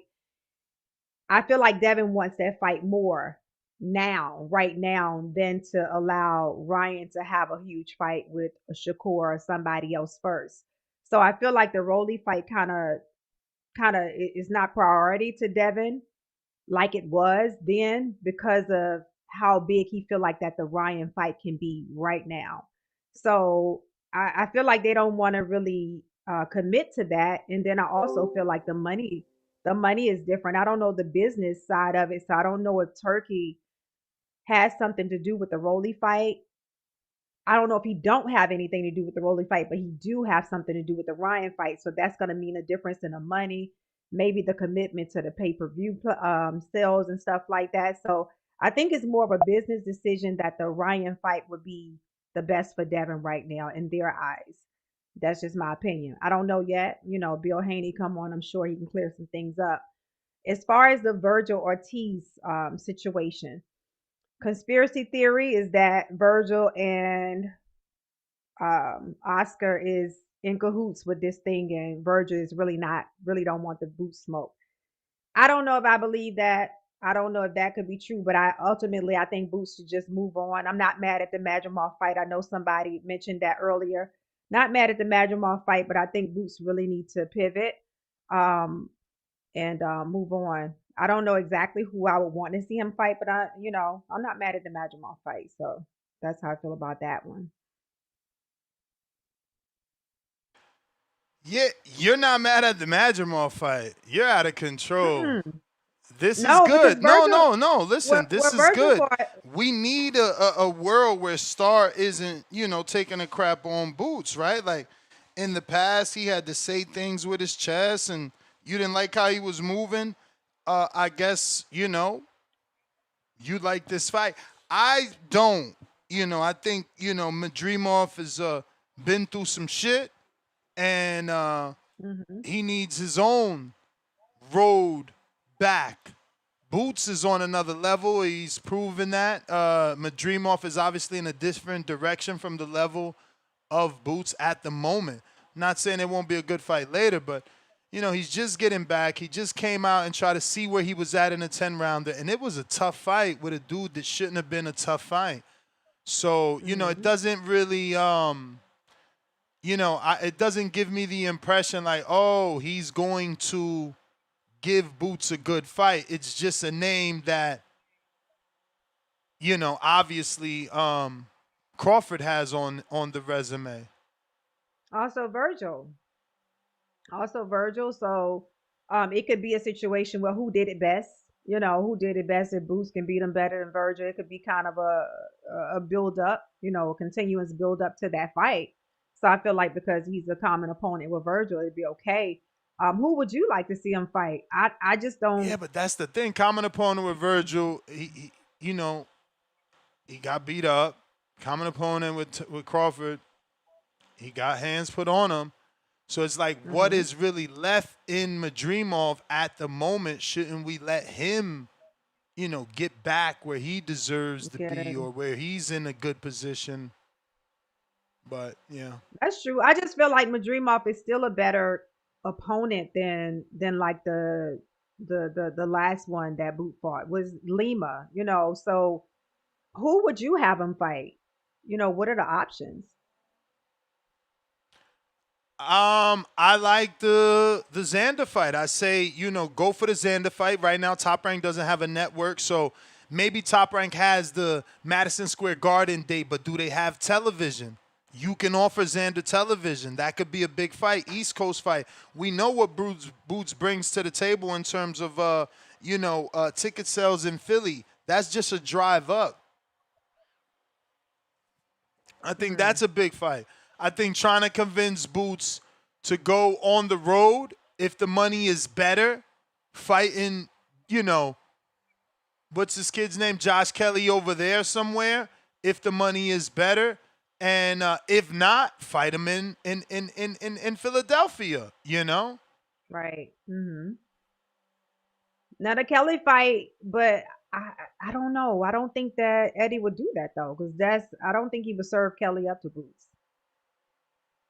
But I don't know.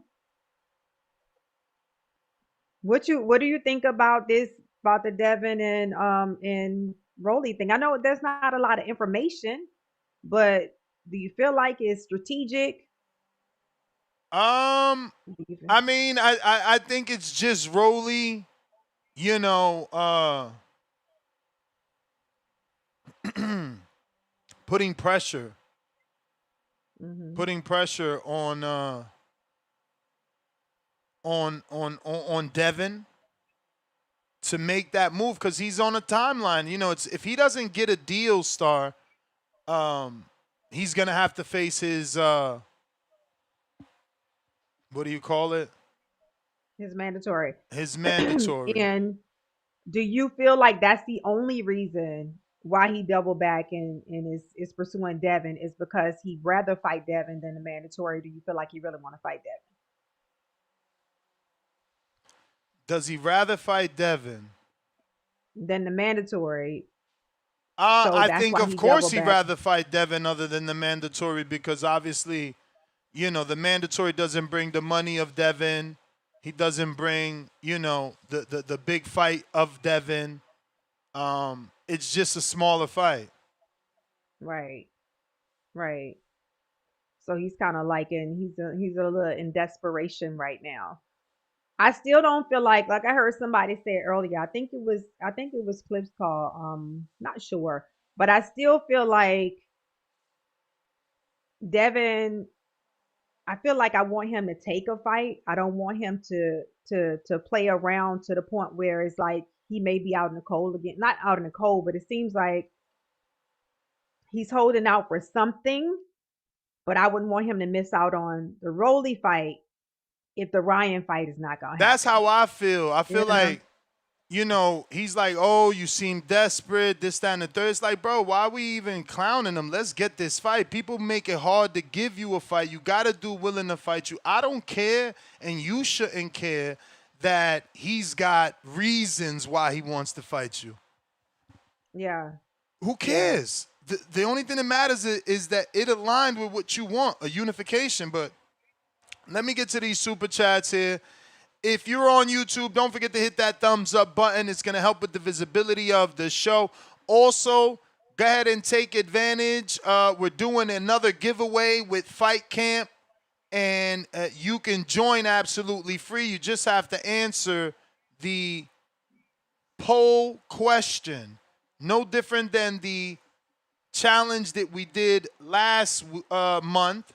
This time, though, it's an elite package. As I already said, it's an over $2,000 value. Star, I think you and your husband should join this one as well because, you know, could put this in your little personal gym, you know, if you have one. I don't know if you have a garage gym. We do in a garage. Yeah, it's the elite package. This is the first time we're going to be doing a giveaway for the elite package, which comes with everything you need: the boxing gloves, the punch trackers, the chest heart rate trackers, the hand wraps, the ankle wraps, the stabilizer base, and the heavy bag. I mean, a complete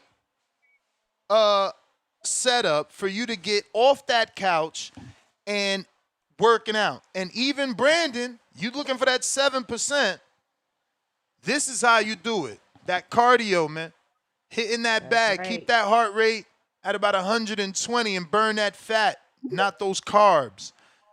The link is in the chat on YouTube, pinned to the top. What up, Sean? How you doing this? Star, how's it going? What's up? Good. Good morning. Yeah. How you doing?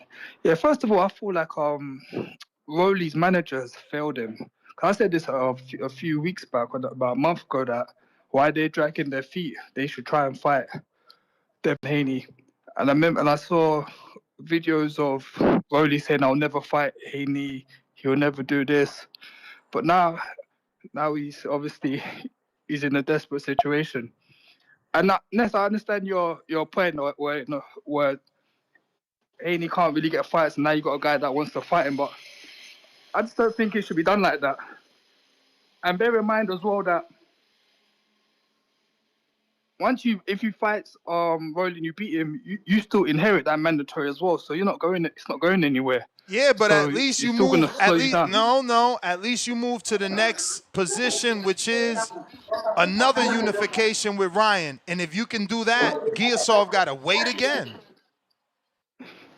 Mm-hmm.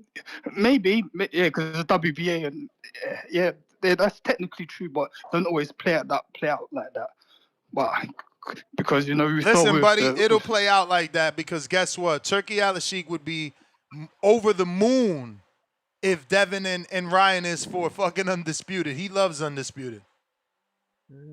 Yeah, but he still got Crocker and the Australian guy in it to deal with that. Yes, I think Haney should wait and it's not really good to wait, but see where Ryan does. If he commits, I still think that's the fight to go. I want to see Rolly fight is mandatory. Yeah, because I think his attitude has been poor for the last couple months. He hasn't been talking like a champion. So yeah, and like I said, his manager should have put a deal in place when he had the opportunity to. So we'll see what happens with that. And regards to Virgil and the boot situation, yeah, I'm not too disappointed about with that fight falling through either. I think Virgil should go for his WBC mandatory and try and become a champion, because you see in his gym, Ryan's surpassed him. The guy that beat Andy Cruz has surpassed him. I can't remember his name. I can't pronounce his name. So it's like all of these guys he came up with and just leaving him behind. He should try to become a champion. And they said, you got something against Charlo? Because that's to me, he's been calling out Boots and Virgil, and you say like, Yeah, nah, I mean, why don't these I guys don't want to got fight nothing me? against him. I just want him to get in the mix. I don't think jumping to a big But that fight is the right but that is way. the mix That's a though. payday. You looking for a payday. If you really We see looking to fight like Thurman, you're gonna get a tune-up like Thurman, then you're gonna get in there. If you're looking to cash out, you're gonna do what Charlo's doing. Call out all big names off of a 3-year layoff. Yeah, but we've seen Pacquiao come back from a layoff. Let me ask you, is Earl Spence taking a tune-up with Tim Tszyu, or is he in a fight where it's a super threat, as dangerous as the fights that Charlo is calling out? It's a super threat, but don't you want to see What? Charlo and Boots? Man, you bump Charlo your and head Boots. if you think Tszyu is a super fucking threat at this point. No, it's a threat because we don't know we don't know what condition Spence is in. That's why it's not. That's why it's a threat. Bro, we know the physical body and it heals itself. We talking about 3 years out the ring compared to a dude that's on a decline and is looking punchy. But that was the bell. You the man. Appreciate Star, the call, same Sean. question. Who looks more on the decline? You know, Madrimov or Tim Tszyu? More of a decline. More of a decline. That was a I good would one. say Tim I took Tszyu. my time for that one. I would say Tim Tszyu. The reason why, because of a decline. I don't know if we've ever seen.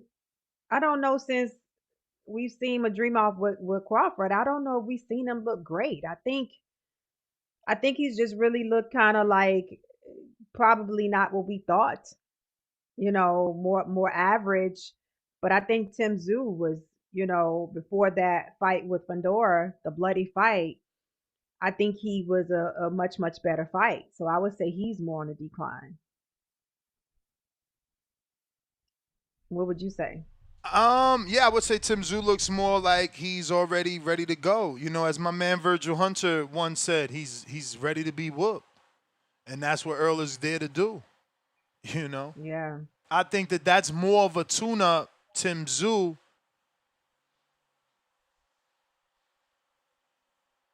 Yep.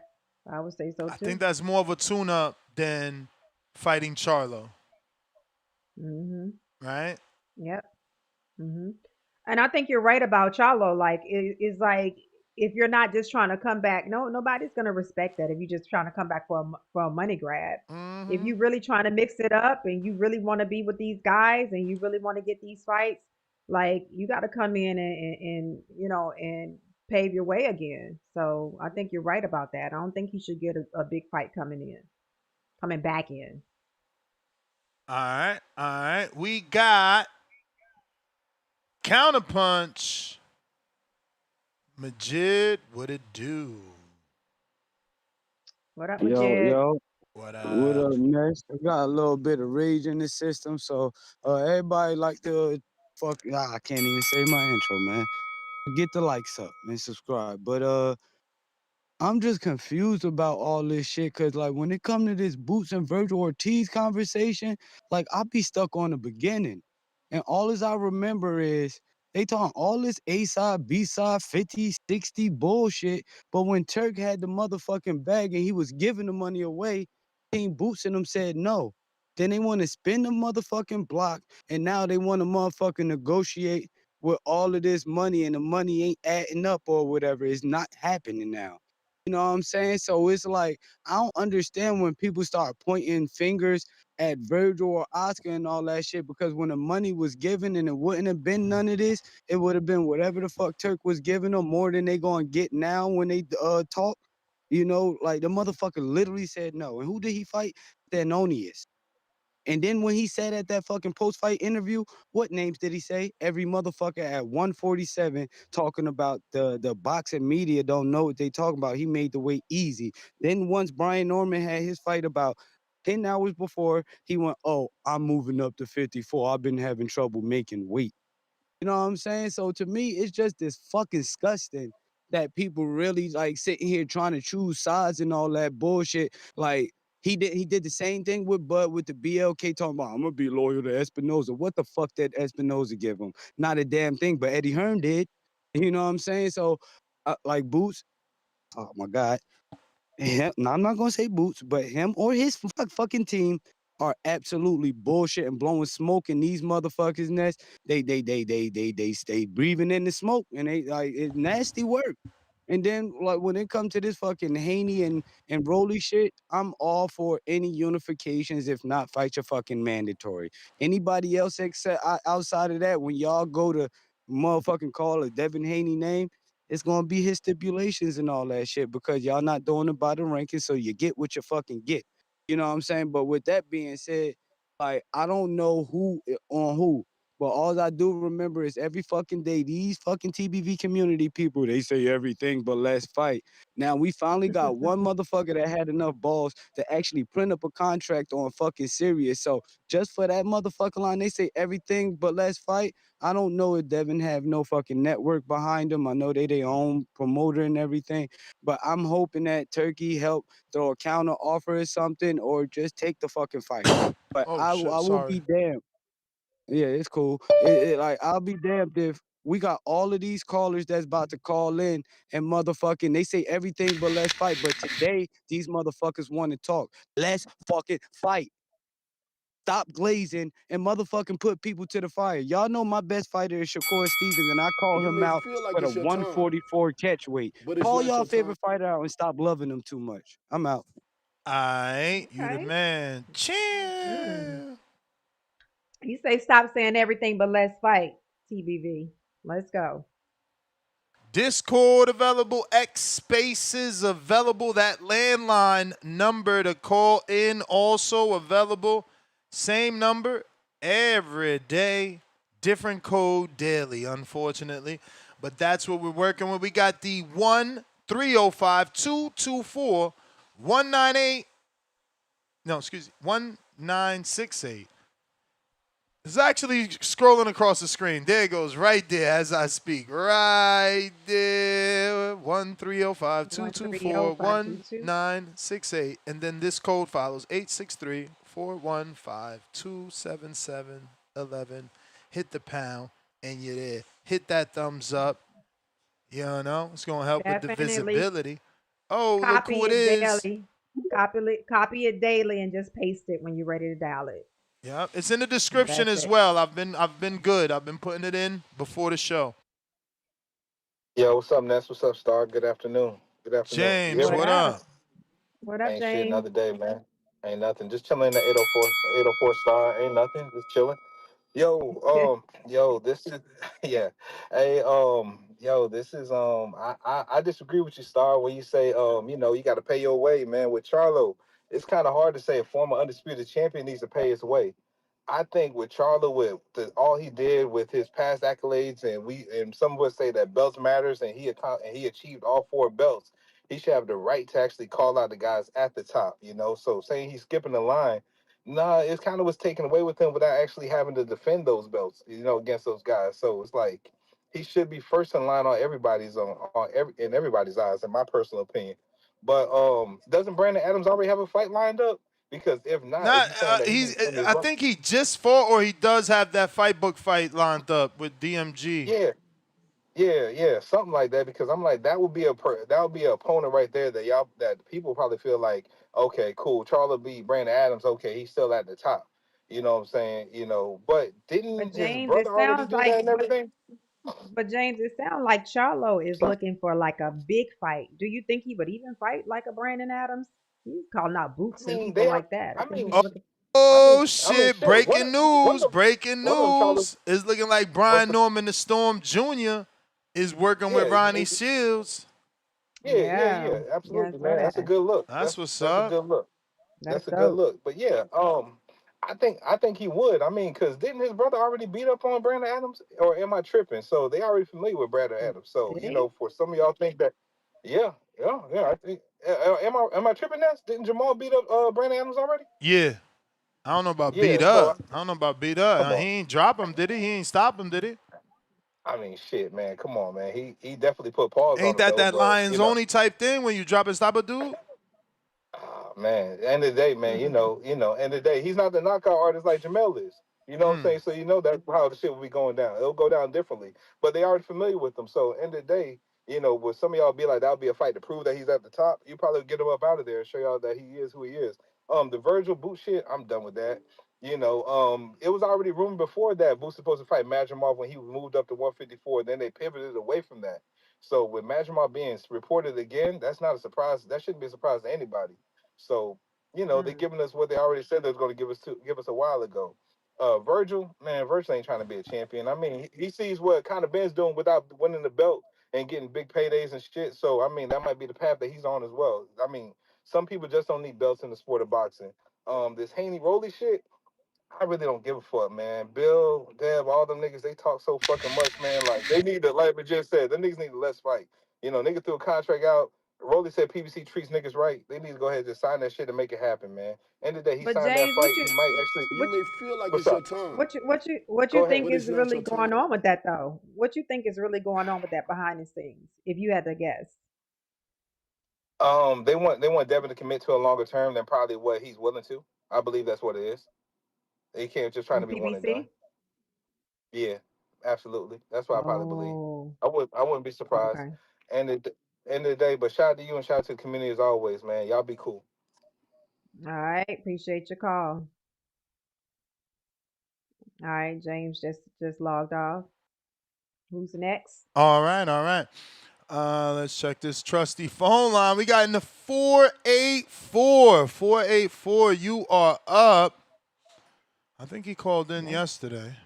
let's loves it. Let's trust this trusty phone line. Let's It's go. Pennsylvania. Pennsylvania in the house. Good morning. PA, gotta unmute. 484, gotta unmute. Going once. Let's go. 484. All right. We got Bo All right, ready. Rogers. What up, Hello? Bo? Oh, shit. Hold on, Bo. What's up, 484? Who's this? Where you calling from? Shout out to the Boston boys, man. I'm calling from New York. It's Frank. Frank, what it All do? right. What's up, Frank? Big fan of the show, man. Big fan of the show. Man, I don't know. This is Devin Haney and Brody thing is going. It's driving me crazy. It's like, first we talking about the fight. Then there's no more Ryan. Now there's no more Devin versus Rolly. So like at the end of the day, these dudes got to fight each other. That's how I feel. Honestly, like, it'd be nice if we just had champions unification. Devin unifies, Ryan unifies, and then we get the rematch at the end of this. It's like, but nobody wants to make the fight. So it's like, what's next for these guys? At this point, Devin should probably just move up and face Xander, because to be honest, everybody's scared of Devin. That's the way it's coming. It's like, Well, I feel like Ryan and Devin is still the fight to make. So, like, what do you guys think about that? Definitely Yep, the I like fight the to make, Ryan bro. again. Biggest fight in Mhm. boxing. Yep, I agree. Yeah, and I just feel like everybody's getting the runaround. It's like I don't understand why we're not getting these fights, and it's like I feel like everybody has an excuse, which is honestly whack. Is like give the fans what they want. It's like I don't understand what happened with the Rolly and Devin situation, but it's like now I think it's who is Prager. Who's he gonna fight? So it's just like I don't understand why we can't unify the belts. I feel like we should only have one champion in each division. It's like I kind of like that idea because it's like there be too many belts. It's like there's so many interims and people that have belts, and it's like we don't really know. Like the casuals wouldn't really know like who the real champion is because of the simple fact that everybody has belts. They hand out these belts is like Rolly and Ryan fight. That fight it was for a interim belt. That's how Rolly got elevated. But it's like who did they fight to become champion? I feel like the way you should become a champion, you should take the belt off a champion. That should be like the man who beat the man. And it's just like in boxing, it's just like, we just have it's just a facade. It's just like oh yeah, like everybody has a belt, everybody's a champion. And it's just like I feel like we should just have one champion for each division. What do you guys think? Totally with you. I wish we could Yep. have one champion, one division, one belt. I mean, look, Wilder used to say it all the time. You know, one champion, one face. We just need that in every division, and for people to stick to that. To that, but the sanctioning bodies, they're a business. Even though they're non for profit, they're a business, and they're not gonna stop making that money. Which completely understand, but it's just like with all these rankings too, it just doesn't make sense how it's like you could be ranked on one sanctioning body different than the other. So it's just like if a casual asks you, hey, who's the best boxer at 147? It's like, what do you say? It's like we have four champions at 147. We have four champions for each of it. So it's just like we need to know like You who don't the even best feel is, like and it's your that's how time, I guess it should be. But but that's it's my not your call, time. man. I hope you guys have a blessed day, man, and be easy. You too, champ. Appreciate your call, Frank. Appreciate y'all. Bo All Rogers right. is on you. What up, Bo? What's up? What's up? What's going on? What's Man, up? I hope Devin don't blow this. I hope he don't blow this opportunity that we done gave him. We giving him an opportunity of a lifetime.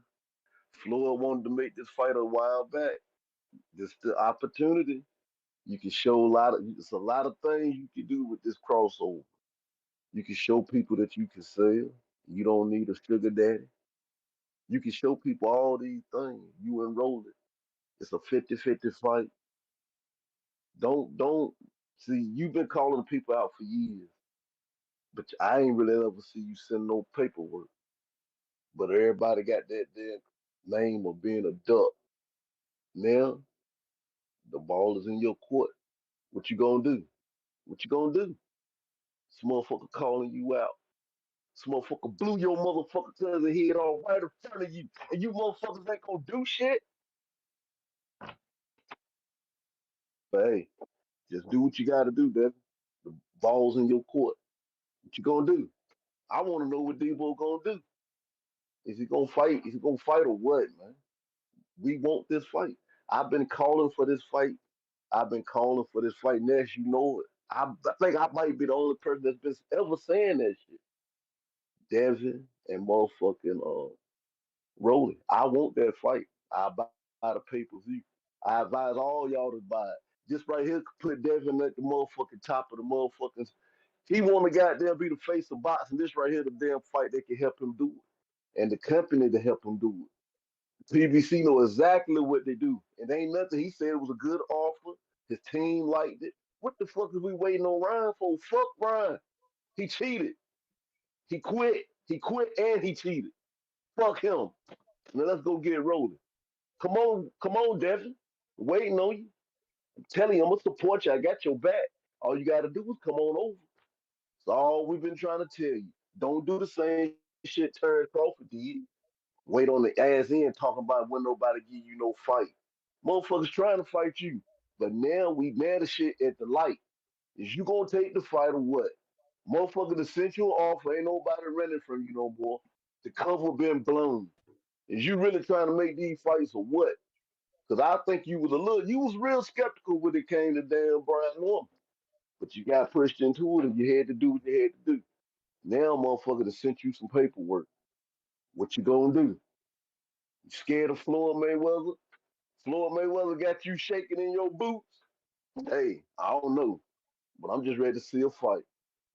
I'ma holler back, y'all. All All right. right. I wonder what Floyd Mayweather got to do with it. Right. You say you scared of Floyd Mayweather. Shaking in your boots. What is he talking about? Hmm.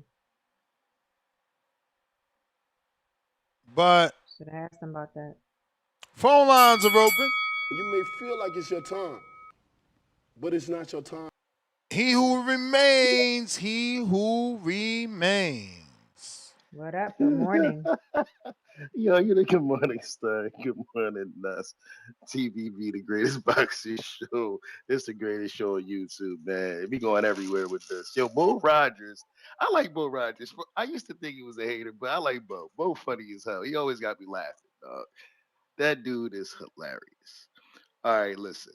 First and foremost, Dab and Rolly, man. They'll figure it out. This is posturing, man. This is posturing. This is all about getting the best deal.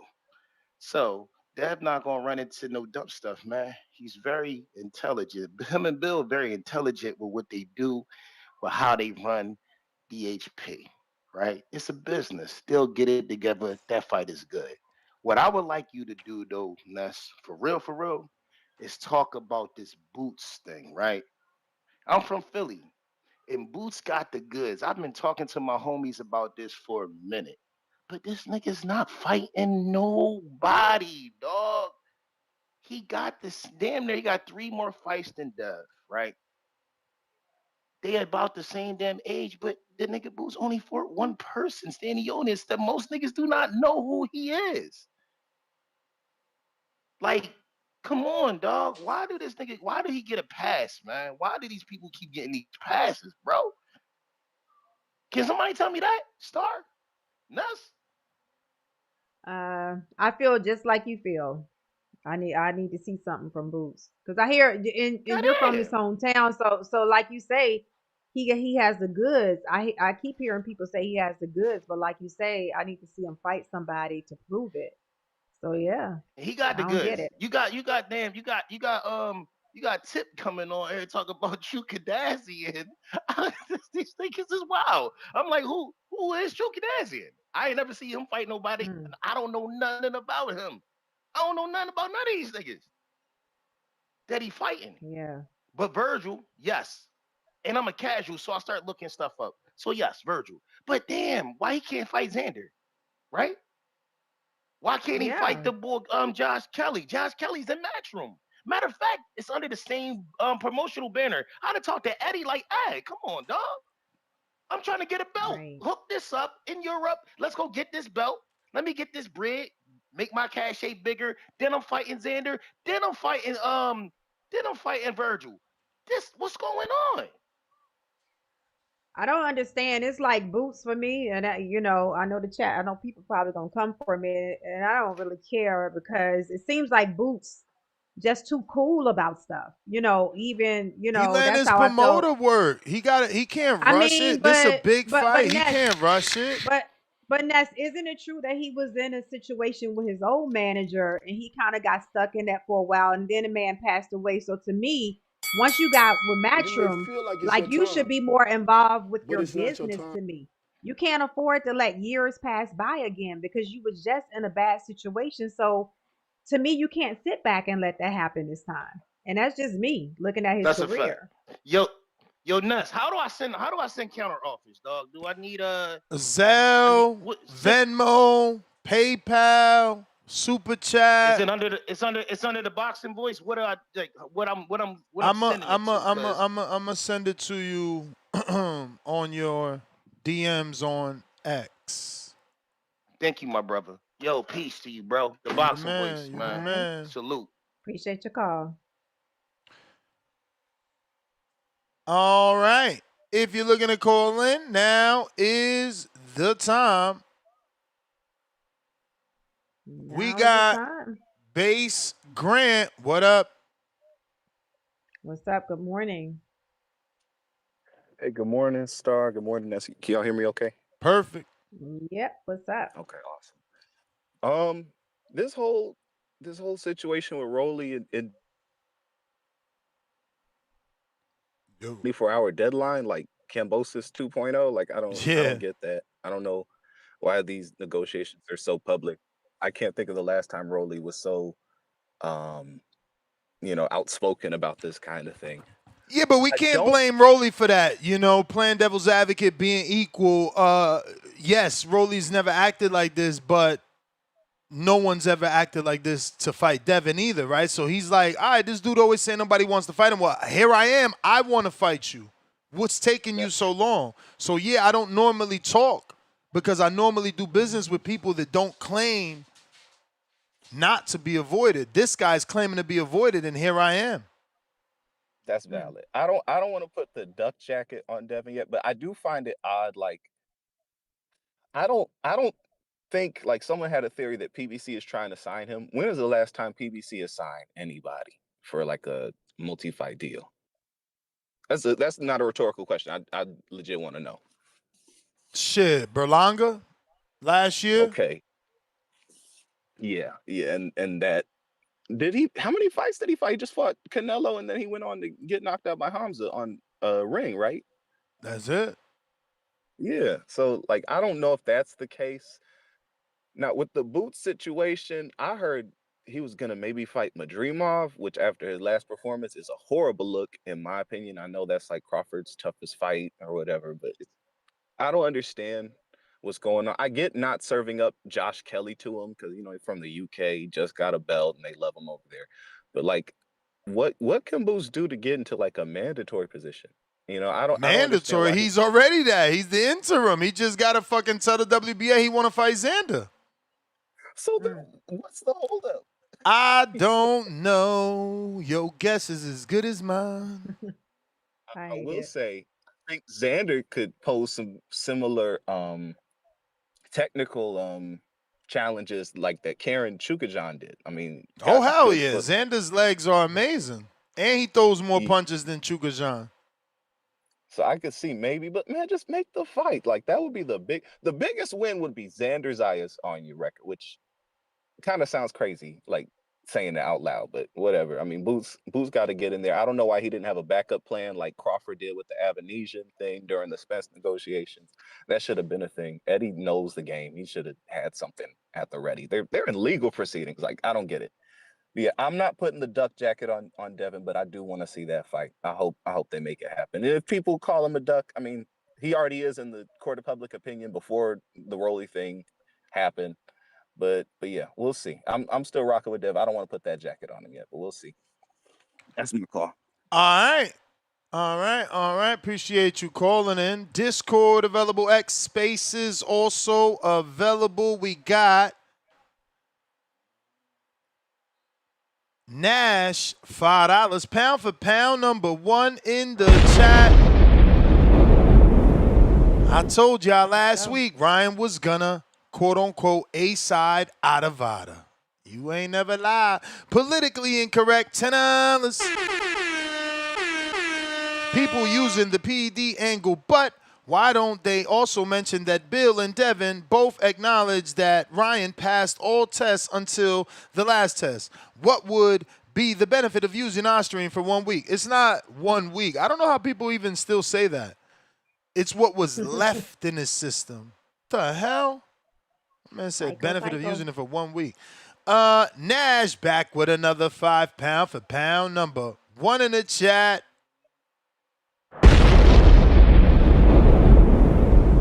Why is agreeing to testing terms a deal breaker in professional sport? Imagine getting a job offer you want, but you can't agree to the terms, to the testing terms. Exactly. Like every job makes you do a urine test.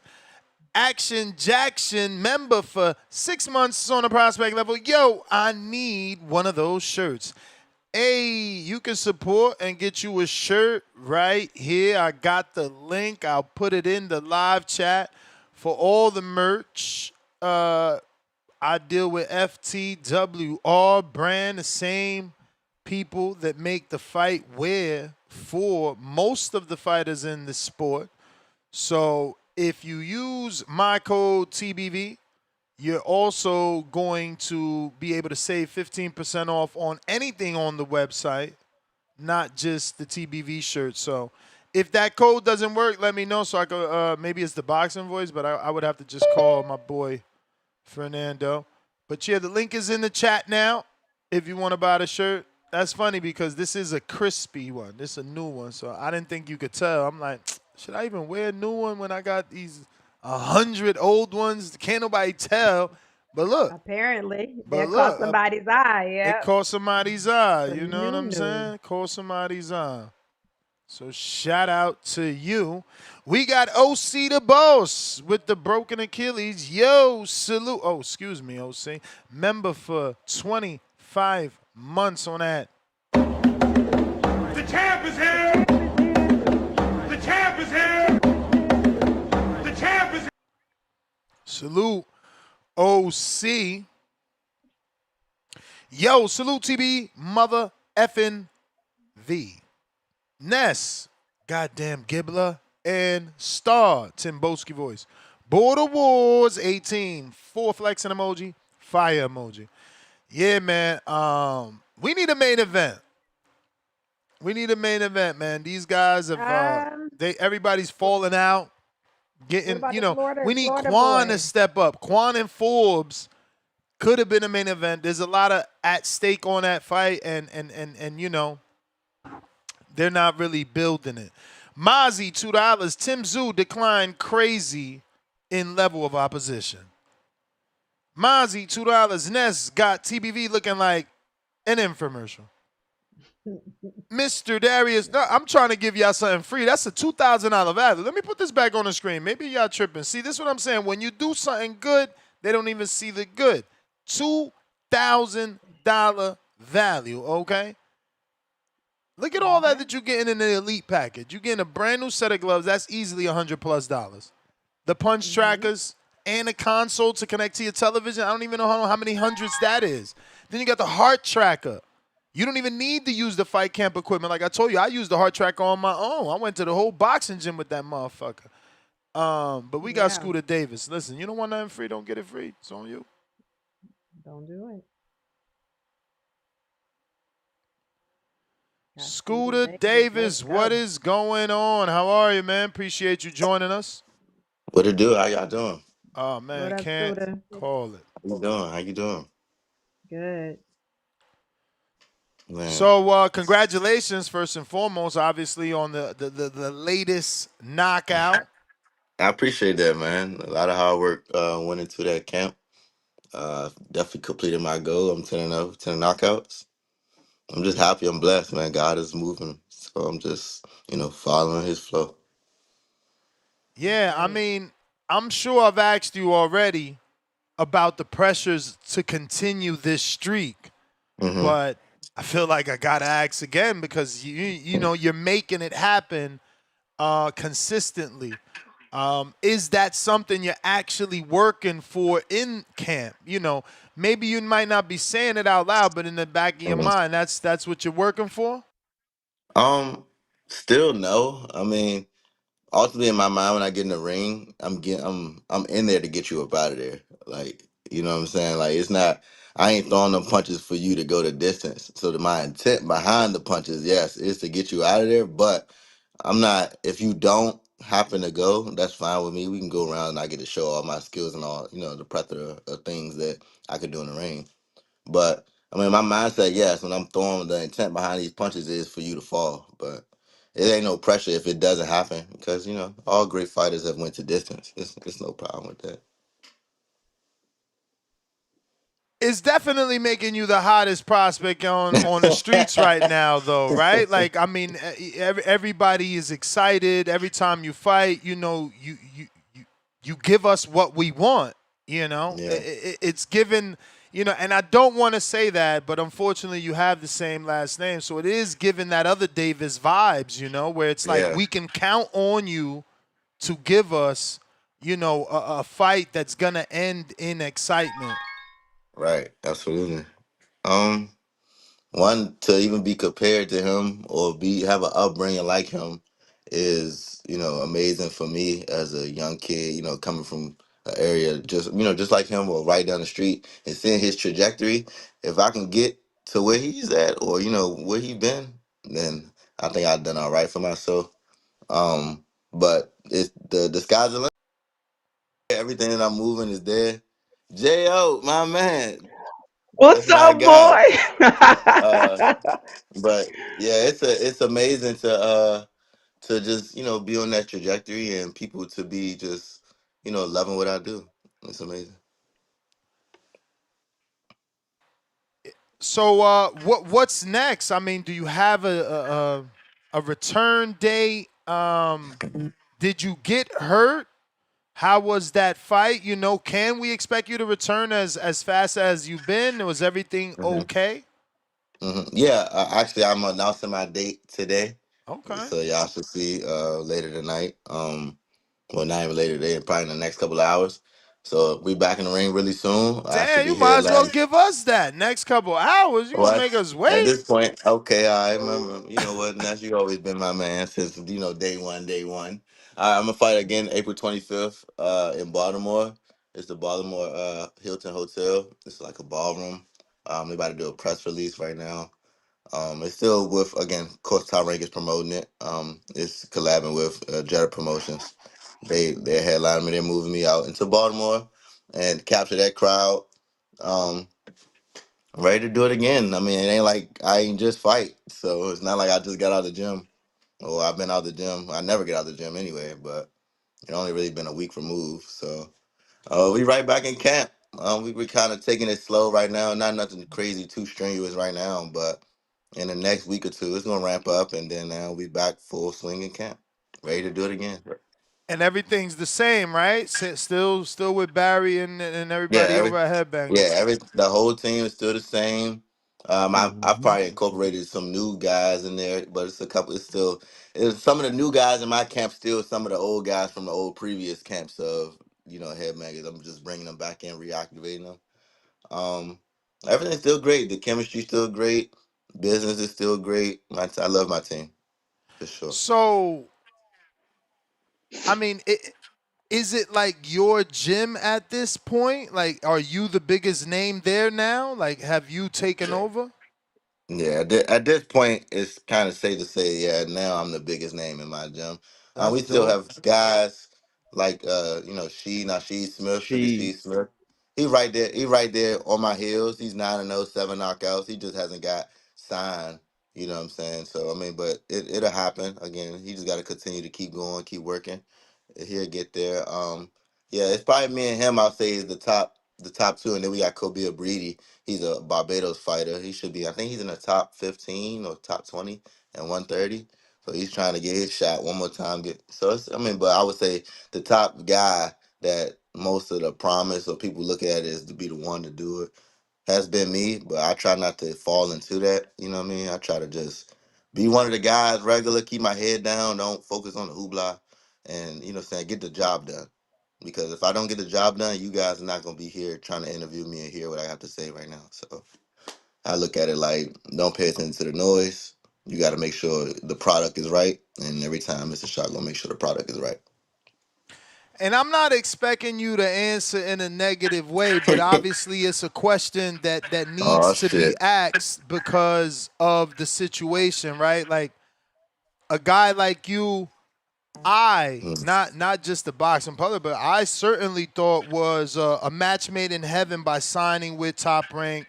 I felt you would get the exposure, the activity, but then that deal mhm. with ESPN fell apart. Now they are keeping you active, but how do you feel about the fact that it isn't what you initially thought, right? Like I'm sure you thought I'm gonna be fighting on ESPN, and now that's not the Um, case. not exactly. Not really. That's not how I feel, honestly. Yeah, I get it. You look at it like, oh yeah, I want to be fighting on ESPN. You want the exposure, you want the fame, and all the other hoopla about it. That's cool. That's cool. But for me. it's all about the development of me as a fighter.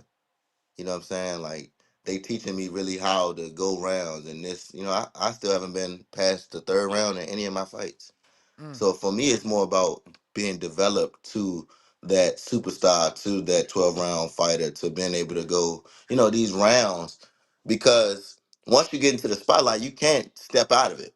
Everything that you are looking, everybody's looking at you is micromanaging and nitpicking every little small mistake you do. So I Hmm. mean, it's nothing like me being more ready or more prepared to be in the spotlight, to be ridiculed regardless. It's okay that they taking their time, and they're very heavily in communications with us and what's going on. Like it's not like we're not on the outside like everybody else where we're the fighters.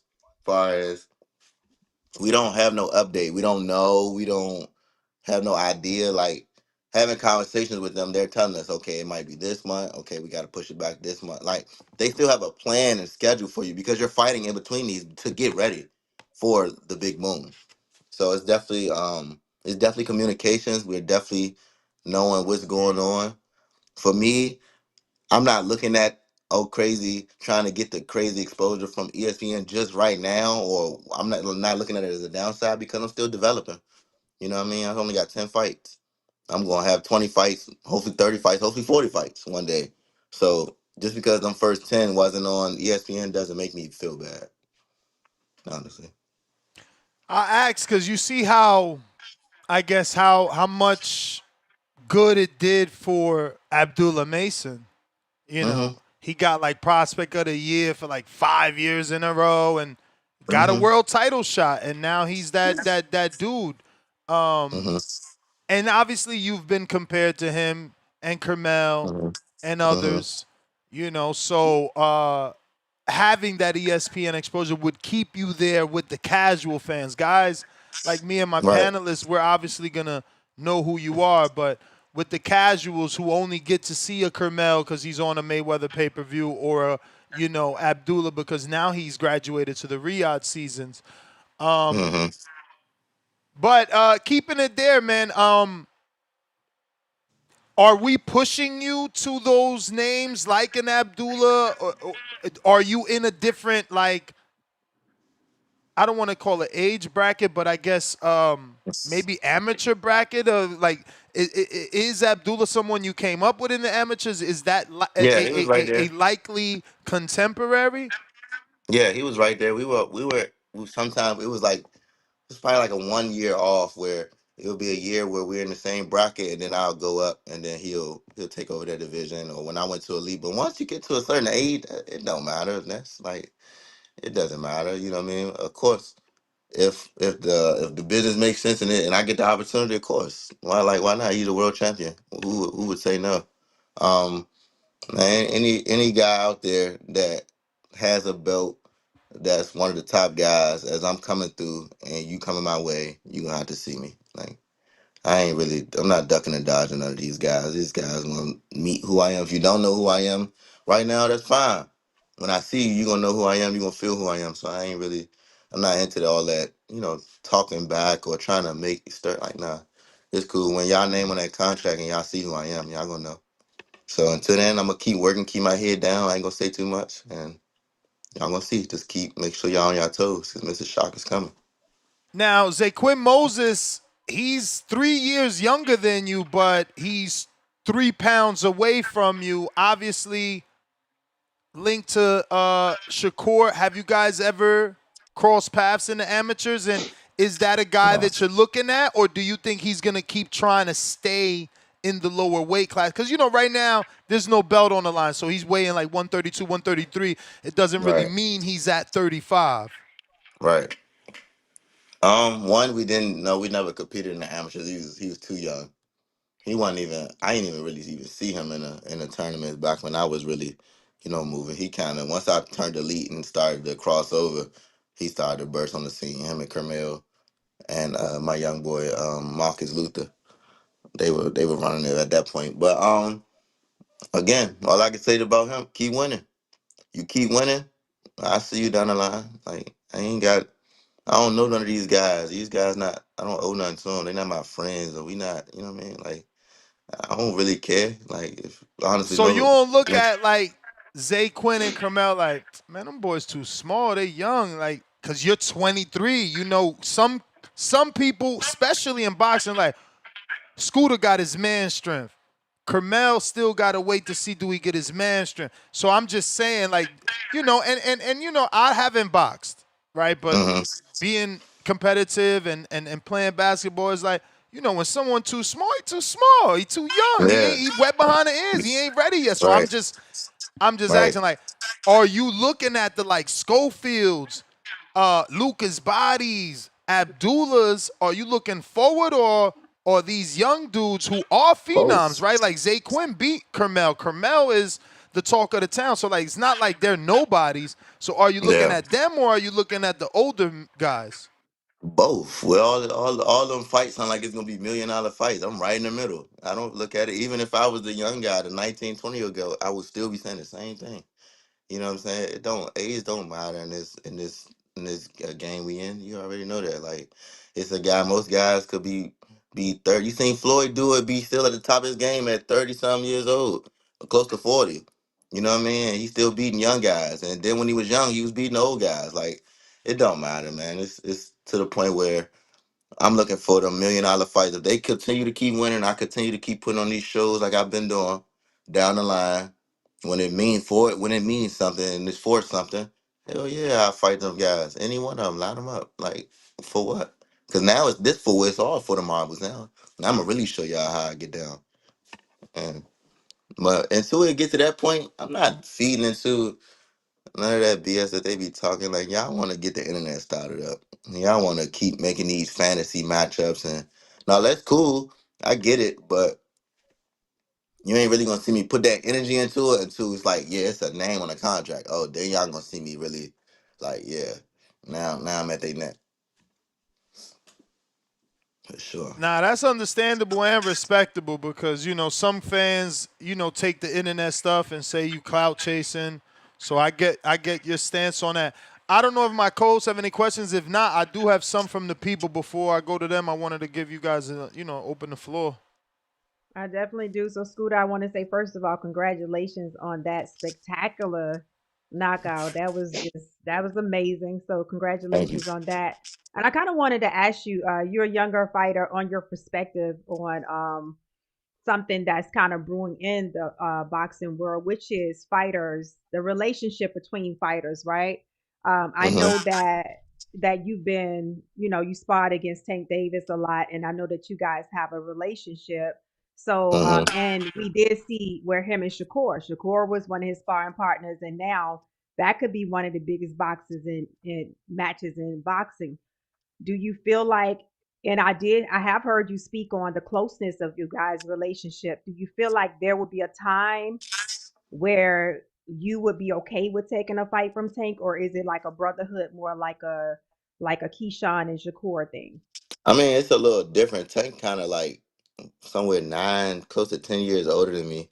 By the time I get to the point of competing on that level to be even deserve them big time paydays, I know he'll be out of the game. Which, like, and that's not even something that we do. That I'll probably say that's probably the only person that, like, in my mind, like, oh yeah, nah, that's not what we on. But I mean, of course, if I get the opportunity and that's what he's saying, like he's saying he wants to fight me, I'm gonna give you this payday, and like, and I'm what you mean? We Mhm. gonna fight for what, 15 million? And you gonna get what? Hell yeah! I'm from the streets. Nigga, 15 million, you tripping? Like, we gonna do that, but other than that, it ain't no guy out here I would say that's my friend or buddy that I wouldn't fight. But I just don't like Tank is nowhere near going to, he's never gonna do that. Like, just the type of relationship we got, the age difference. He got so many other fighters to fight that he wouldn't even be looking at me. So I don't even look at that like that. But of course, if that's an opportunity with that he chose, like he's saying, Scooter, I want to fight you. And I'm about to give you Mhm. like, and you just get, I gotta react and say, yeah, no, yeah, of course, I'm about to get that payday, and we about to really, yeah.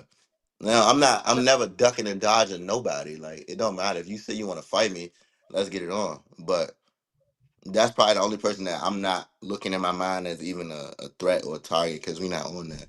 Everybody else, got you. Everybody else is potential opponents. I don't get anybody from the 130 all the way up to the 147 kind of range. I'm looking at you as Mm-hmm. a potential opponent because who knows? You know, any guys could sweat down, go up, and so I don't never like be buddy buddy with people. That's why I kind of keep my distance so y'all know like don't come over here trying to Wow. shake my hand. Yeah, like we not on that. Wow. So is there anybody from the amateurs? Because we've seen fighters that has had maybe a few fights with a certain fighter as an amateur, or just kind of was like a rivalry as an amateur. And we see once they become pro, they be looking to kind of finish that business. Is there anybody Yeah. that you were with in the amateurs that you look forward to facing as a pro? All of my rivals or people that I fought more than two times as an amateur, they all had this crazy growth spurt and just got big. Or maybe I ain't grow. We was fighting at we was fighting yeah, something like I'm fighting at 125 and 119. Next time I'm thinking about fighting them, they had 154. It's like, hey.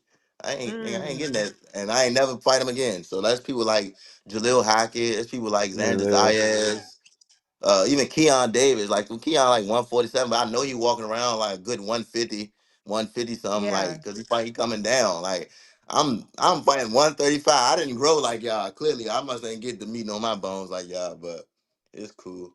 Um, yeah, So they pretty much out of your weight. Y'all not in the yeah, same it's a weight lot. A range. lot of people I fought kind of. I was always the smaller fighter fighting the bigger fighter, so everybody pretty much got out of my weight class. Like these new guys, as far as the Zay Quinn and Kermel and Abdul, they were. I didn't even see the young boys. I didn't see them until I was out of the amateur game. I just heard of them. I seen Kermel and Marcus fight when they were like very like 8 or 9. They were really really tiny. Um, Got you. 8 or 9. Wow. yeah, That's crazy. I definitely seen that.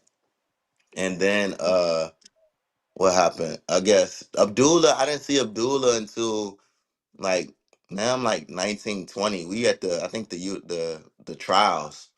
I seen him. He fought in the elite division. I think Mm. I'm not sure if he won. I think he lost to I think a kid named Iriate. Um he lost. I think he Joel lost, but he still Idiate, get out of here. yeah.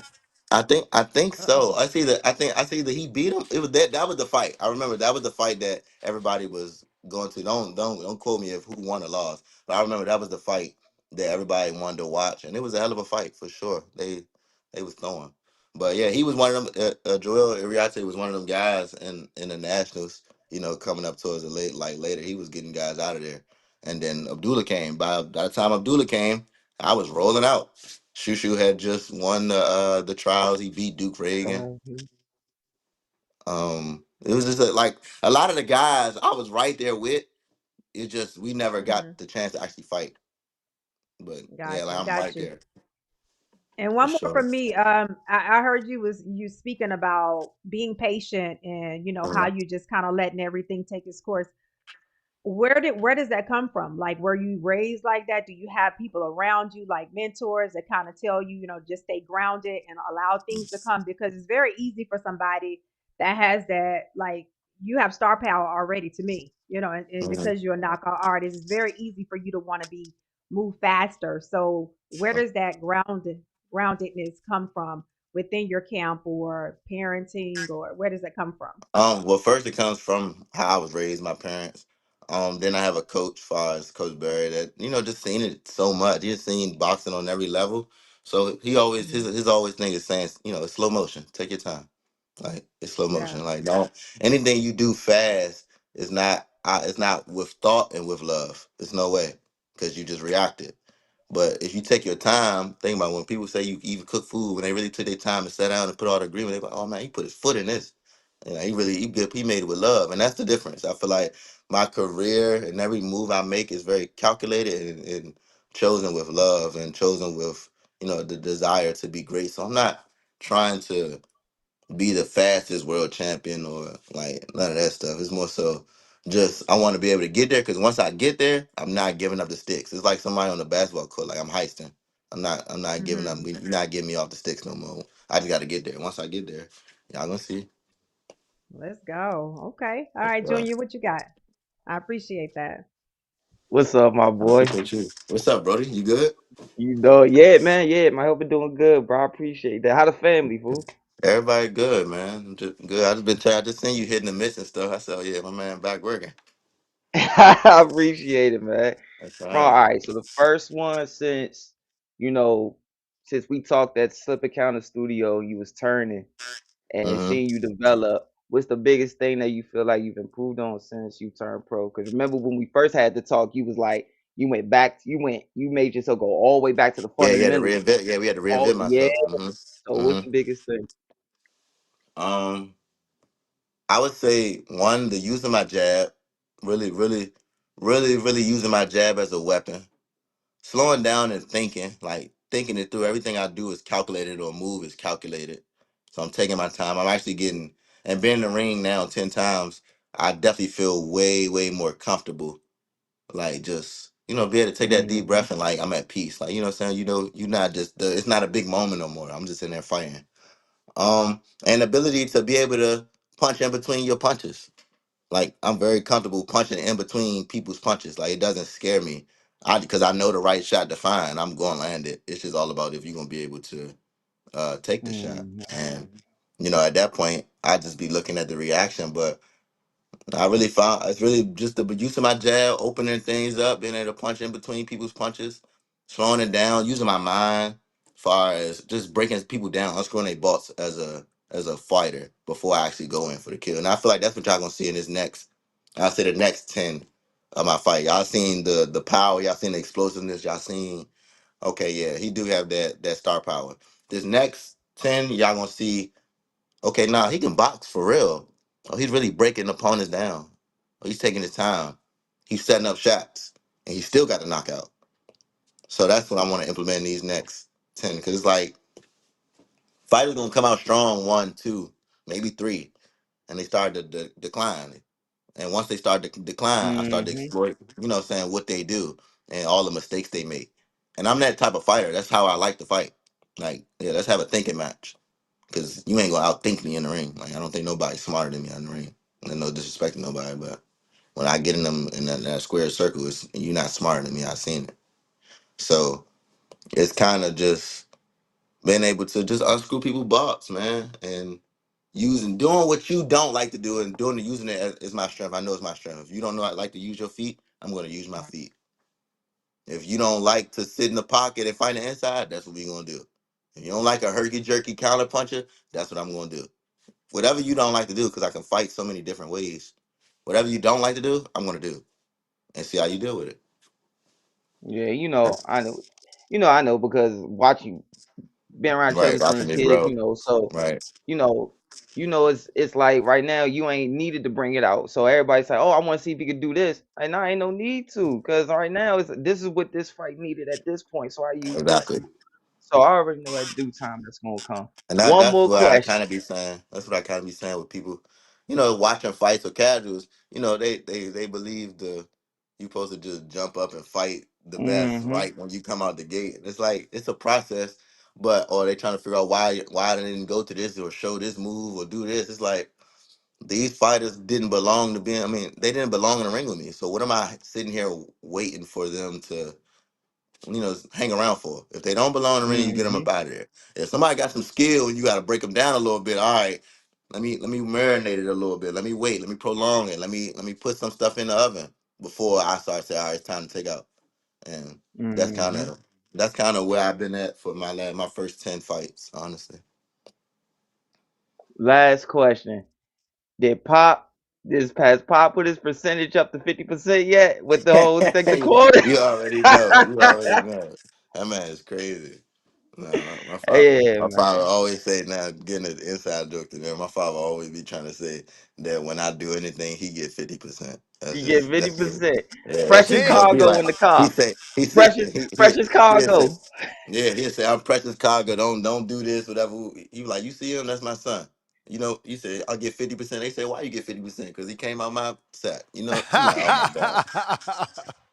He's embarrassing. That's my father. But he's joking, but yeah, he's crazy. He's crazy. My father's I got a hilarious. couple Yeah, questions here from the people, and we'll get you out of here. First one coming from Toledo Treese in Ohio. Considering you fought on Top Rank, Pro Box, PBC, etc. Have you ever talked with Jake Paul and MVP Promotions? No, that never happened. I never had a conversation with Jake Paul. No. Nope. Um, yeah, I was fortunate enough to have a pick of the litter on some of these fights and fight on pro, like I said, fight on pro box, PBC and top rank. I never fought on the zone or nothing like that. But um, I think what is MVP be fighting on what Netflix now The Zone or and the Netflix. zone? Yeah. Either other, but yeah, no, I never had to talk with them, like not on no, professional trying to, fight on their cars. But I definitely seen when Tank and Jake was talking in the locker room of Lamont's fight. I seen that, but that's it. Really, not nothing pertaining to me. We got Trey Green. He says, "What up, Scooter? You're one of my favorite Dude. new fighters on the rise. Could you tell us what's your relationship with Tank and what are the things that you learned from him, boxing and personal wise? Thank you." That's the five, bro. Tank like a big brother. Um, I learned so much from him in that, and just over the years, it wasn't just that short span of time that everybody seen. I've been around Tank, Mm-hmm. since I was little. But him just, pouring into me, far as telling me just what I need, far as in boxing, certain things, recovery or massages or, certain people, certain team, that you need. You don't need this type of person in your team. You don't need this type of person. Nah, you ain't gonna need none of that until you get to this play. Like he just give you game like that and tell you how to watch out for the business, how because he know the business of boxing is crooked, and he just always look at, just little things that people be doing to protect themselves. So he always just gave me ways to protect myself and to make sure I'm involved in my stuff. Like don't let nobody take advantage of me in that way. Um, Boxing sense, y'all know he got so much boxing knowledge, so I done got so much of that just put my game at another stratosphere. Um, he's just a guy that a lot of people got misconstrued. Everybody thinks he walk around like this tough, mean guy, and really he a guy that I just don't trust you, so I don't know what to do.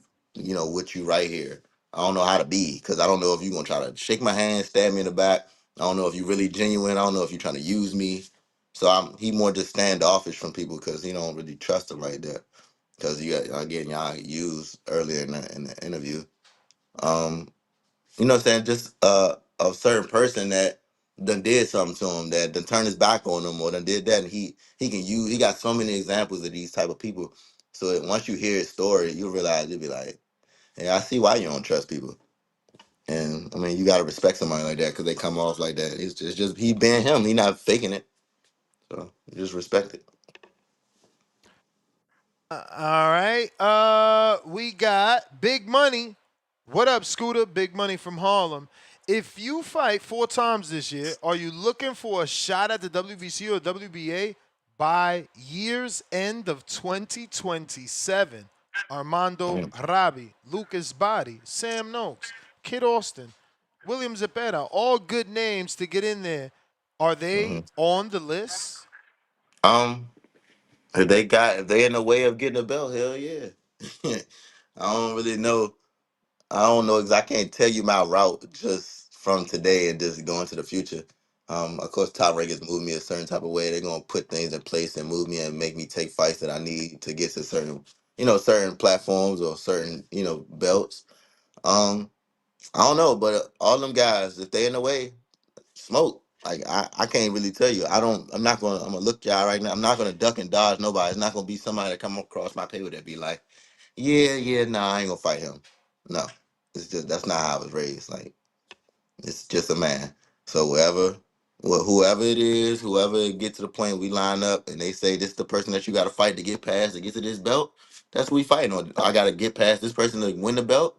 That's who we fighting. It ain't nothing else, nothing more to it. Like no, I don't know. Can't tell you a specific name. It don't matter. It doesn't matter who it is. If you weighing in at 135 and we fighting at that weight and you make that weight, I'm gonna make that weight and we fighting for the title. It doesn't really matter who's in it. It could be you, Nestor. Yeah, I'm fighting. You know what I'm saying? Could be We you, rumbling. Nesta.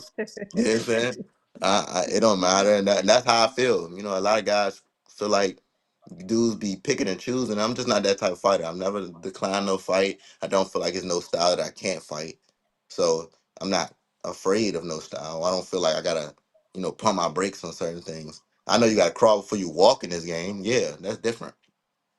But if you telling me I'm at the level of fighting for a belt, it ain't no hiding or no ducking or ain't no, what I'm saying, it's all 50-50s. So once you get to them 50-50 fights, you gotta perform. So like, what we talking about? I got Jonathan Sims, North Carolina. With how important branding has become in boxing, do you think fighters today need to take control of their own marketing and even train in things like public speaking? And do you believe boxing would grow faster if it became sanctioned in high school sports, creating an earlier pipeline and helping fighters build both skills identity at a young age? Well, I wish my high school was had boxing when I was going. I would have been the Hmm. man. Man. What?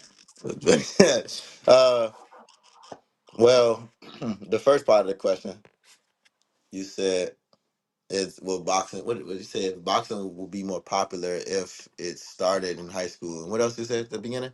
And how important is it to be Oh, doing branding? Brander. I feel like fighters should, like, with me. I only can speak for me. I'm promoted by Top Rank, but that doesn't mean I stop marketing and branding myself. Like, just because you get signed or just because you're not signed doesn't mean you can't put your own stuff out there. Who's gonna be your number one fan more than you? So Hmm. I mean, I feel like, yeah, I feel like fighters should focus on branding. It shouldn't be the number one priority.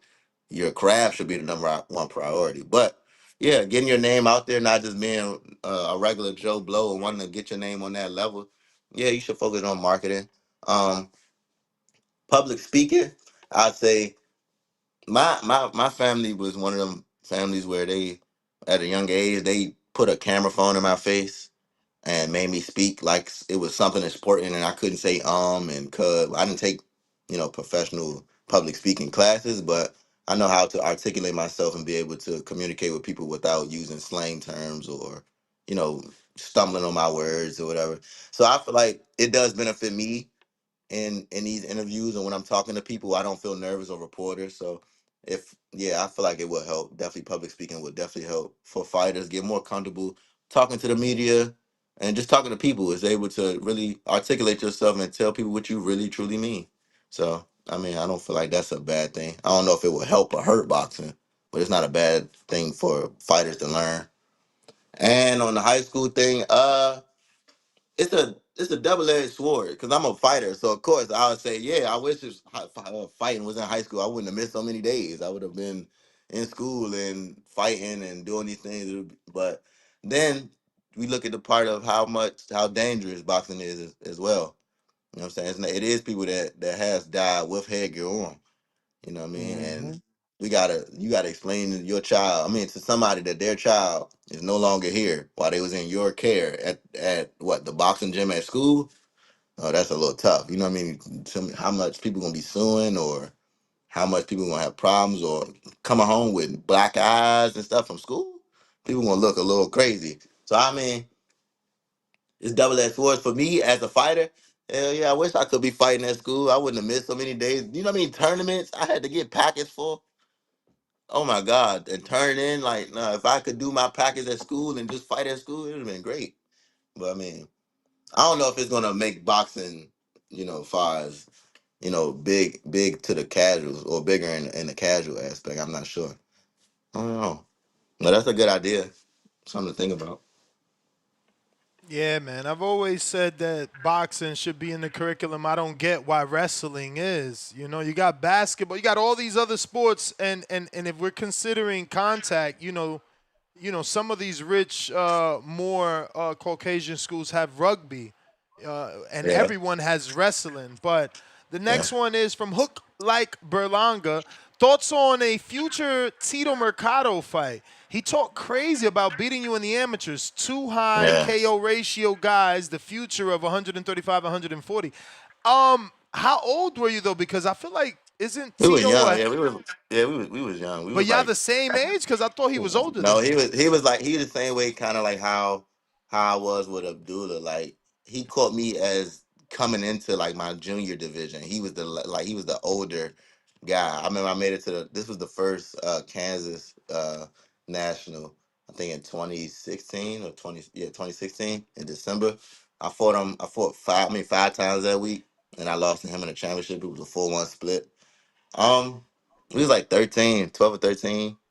Well, I know I was. I don't know Oh, how he old he was. 24. He only 1 year older than you. Yeah, so we was younger. It was a good fight, but as far as in the pros, this is a totally different ball game. Like one, we was kids. Two, I'm not, bro. Like I just told y'all, it don't matter who is on that paper. If you in front of me, I'm not ducking no smoke. I'm not tripping on none of that. But I'm not at 140 right now. So that's what I said on Twitter. You could talk crazy and all that. I'm not at 140.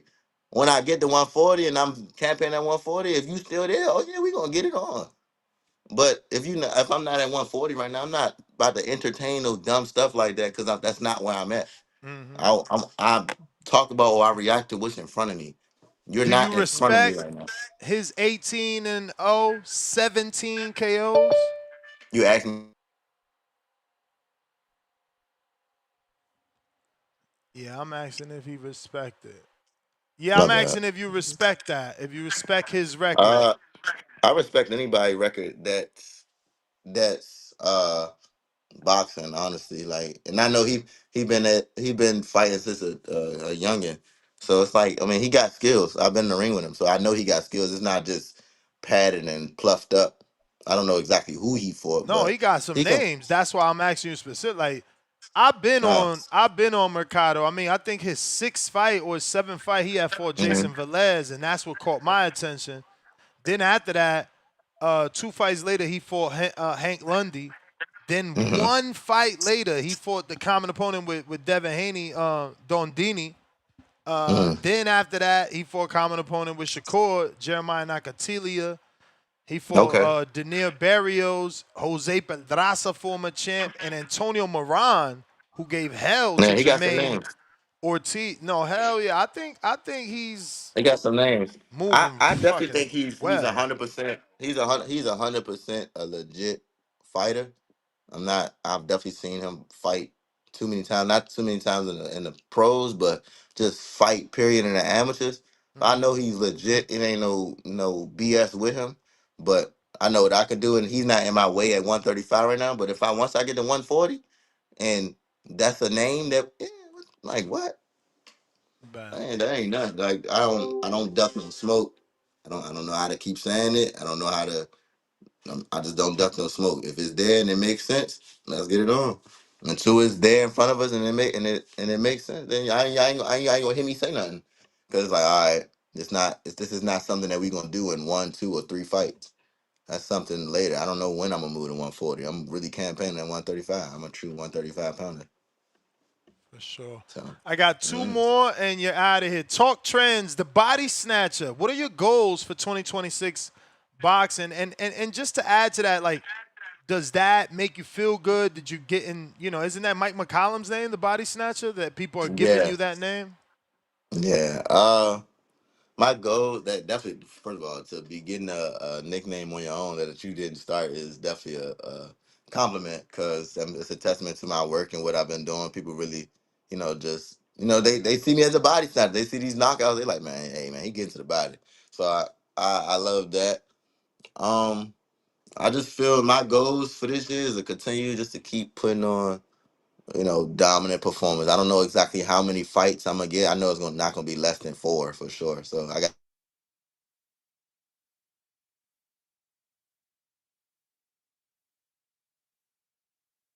Did we lose him again? Yep, I think so. Damn. Damn. Damn. Damn. Damn.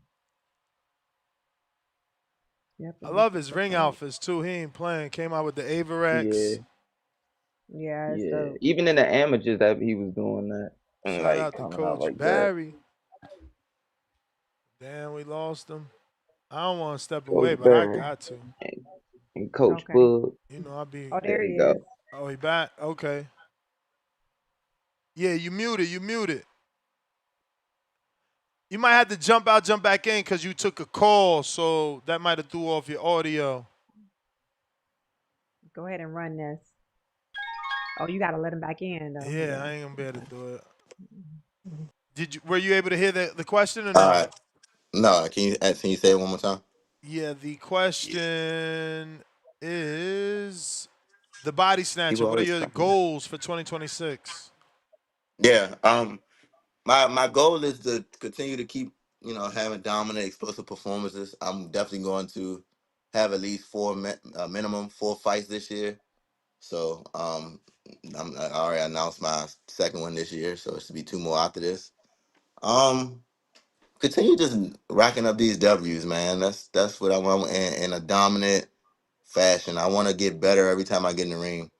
I don't have a exact goal or that I want to knock somebody out like this, or it doesn't even matter if it's a knockout anymore to me. Now I just want to be able to continue to show my skills, keep growing, keep learning in the ring, and just to be the best me I could be. Last one is from Nick Glenn. He says, "No question, champ. Just want to take advantage of this perk and thank you for coming on. Wish you the best of luck moving forward, champ." Appreciate it, man. Thank you so much. Champ, just give out your social media. We appreciate you coming on, man. We obviously Yeah, gonna continue to follow your career and can't wait for you to, get to where you going. for sure. Absolutely. Follow me at on IG, on Twitter, on all social media platforms at I am Scooter Davis. IamScooterDavis. I am Scooter Davis. It's shock season. Make sure y'all keep watching for sure. You know, All right, tell champ. mom them I said, hey. My man, I Appreciate you. definitely will. Definitely will. All right. Appreciate your time, Scooter. Yeah, man. So while I head to this restroom, you and my good friend JR can hold it down. I'll be right back. I'm gonna get the restroom, water, and Absolutely. more coffee. But Shake if you out guys Junior. want to call in, now is the time. I'm gonna throw a bonus because right now there's no callers. Star, there's no callers, right? But watch this. Bill said Okay. send him the link after we got done with that interview. That's So if yeah. you We want to need to talk hear to from Bill, you Bill. better line up now because the line is gonna get crazy long. Let's go, Junior. What you think about this situation with Mhm. Devin and Rolly saying that Devin's ducking? What? I don't think Devin would duck. I mean, I hate when I hear that because some of these dudes I done known them since the amateurs, and then the amateurs, there ain't no ducking. If it's ducking, it's really known because you can't control where they put you in that bracket like that for real, for real. So that whoever your Yeah. man is, you got to see him. So Mhm. to hear all of a sudden now they turn pro, they ducking. Like fans throw that junk around too much. Like they throw it around too easily, or put that jacket on fighters too easily. I don't think Mhm. I done seen Devin be in gym wars, like serious gym war as a kid. Like we've all, me, him, Dusty, all of us done been thrown in there at 16 in there with a 27-year-old or 24-year-old. He might take some of the Right. power, but so all Mhm. of a sudden now he ducking. See, that's the part Mhm. that people don't know. So I doubt that. But you can't sit there and say it got ducking when he got multiple options. And it's about Mhm. making that money. And Mhm. especially when you turn it pro. It's like, okay, I could unify with Rolly. Rolly will bring in a good bag though. Sure, but I did call out Xander. I started that. Dang, I started that. So maybe I gotta see Xander first because I was the one who started it. I called him out. So let me handle that Mhm. first. Then I could maybe go back. Like, or maybe Xander might say Josh Kelly. I said this what, a month ago or 3 weeks ago when I said exactly that. I said when it was another fighter, not Rolly, it was someone else I was talking about, and I said he got to see what's said with Xander first. If Xander says no, I gotta handle this first. Then I'll come back and see you. Then that's one thing, But the thing I Mhm. really wanted to touch on, Mr. R, was that jump with I. So I left yesterday. Mhm. Shout out to my girl. She took her test Yeah, I to saw. be a I was doctor. watching. Yeah, I was Yeah, watching. so Yeah, I went to that's go pick her dope. up. Yeah, I Nice. went to go pick her up from that spot. And Mhm. I turned it on in the car, and they like, yeah, he fought Ryan's cousin. And Laws, Oh and I heard yeah. Mr. Nuss say, yeah, Mr. Nuss say, yeah, he fought Ryan's cousin. And people be calling Nuss to see if he could make the fight. I'm like, y'all really for real? Like, knowing that this kid ain't got, oh yeah, he fought a Haney. I saw that jump with Danny Mhm. Cormier.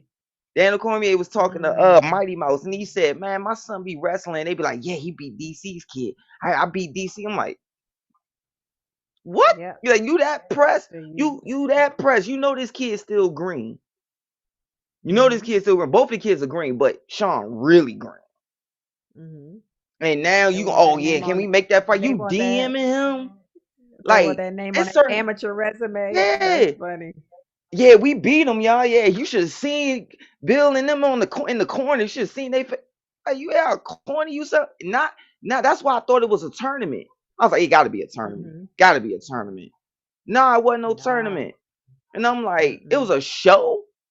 I'm like, dude, you could have Yep. seen Sean down the line and seen him in the tournament, and then the bracket come a certain way and been like, okay, yeah, we handled that. But y'all really Mm. that pressed? Y'all dislike them that much? Like it's certain things that Bill, Devin, Sean, they done did that I disagree with. But ain't no way in hell Mm-hmm. I'm gonna be like that pressed to fight them just to sit there and feel like I could hold my nuts and be like, yeah, I did this. Sorry, Mr. But like, yeah, Yeah. I did this, I did that. Like, bro, that's sad, bro. That's sad, bro. Yeah. So when it comes to this Rolly fight, if it's a situation where Devin might feel like he can get more money from the Ryan fight or whatever, is that not called, like, what is considered a duck in your eyes? When somebody, like, What's when you good? told Rolly, okay, like when you agreed, okay, we gonna fight you, or just send us the Hmm. paperwork or whatever, what's considered a duck in your eyes? What's a real duck? Let's go Mm-hmm. back in boxing history. Two good examples. Sugar Ray Robinson and Charlie Burley. Everybody know that he wants to fight that Charlie Burley wants to fight Sugar Ray. So they on, Mm-hmm. I believe the old timer told me, and you can go back on YouTube, you can see it. You go and he sees Charlie fighting, and he's sitting in the crowd. They say, "Yeah, you next, Ray? You gonna fight Mm-hmm. Charlie?" He said, "Man, I'm too pretty to fight Charlie," and walk smack out the arena. What's a duck is when Mr. Ray, Aaron Pryor, when my dad and all of them were training together, Aaron Pryor, remember, he had lost in the trials. Boom, moving on. Mm-hmm. He goes, he's supposed to fight, like, okay, he wants to fight Ray. They all sparred each other. Ray Mm-hmm. moved up. Now, Aaron Pryor gets rid of the whole division. He wants to fight Sugar Ray Leonard. Ray Leonard goes, you go back and look at the clip. He has on a sailor's hat and everything. He looked at Aaron. Aaron went up. He said, "Man, I'm not fighting you." Straight up in front of everybody. He said, "Aaron, I'm not fighting you."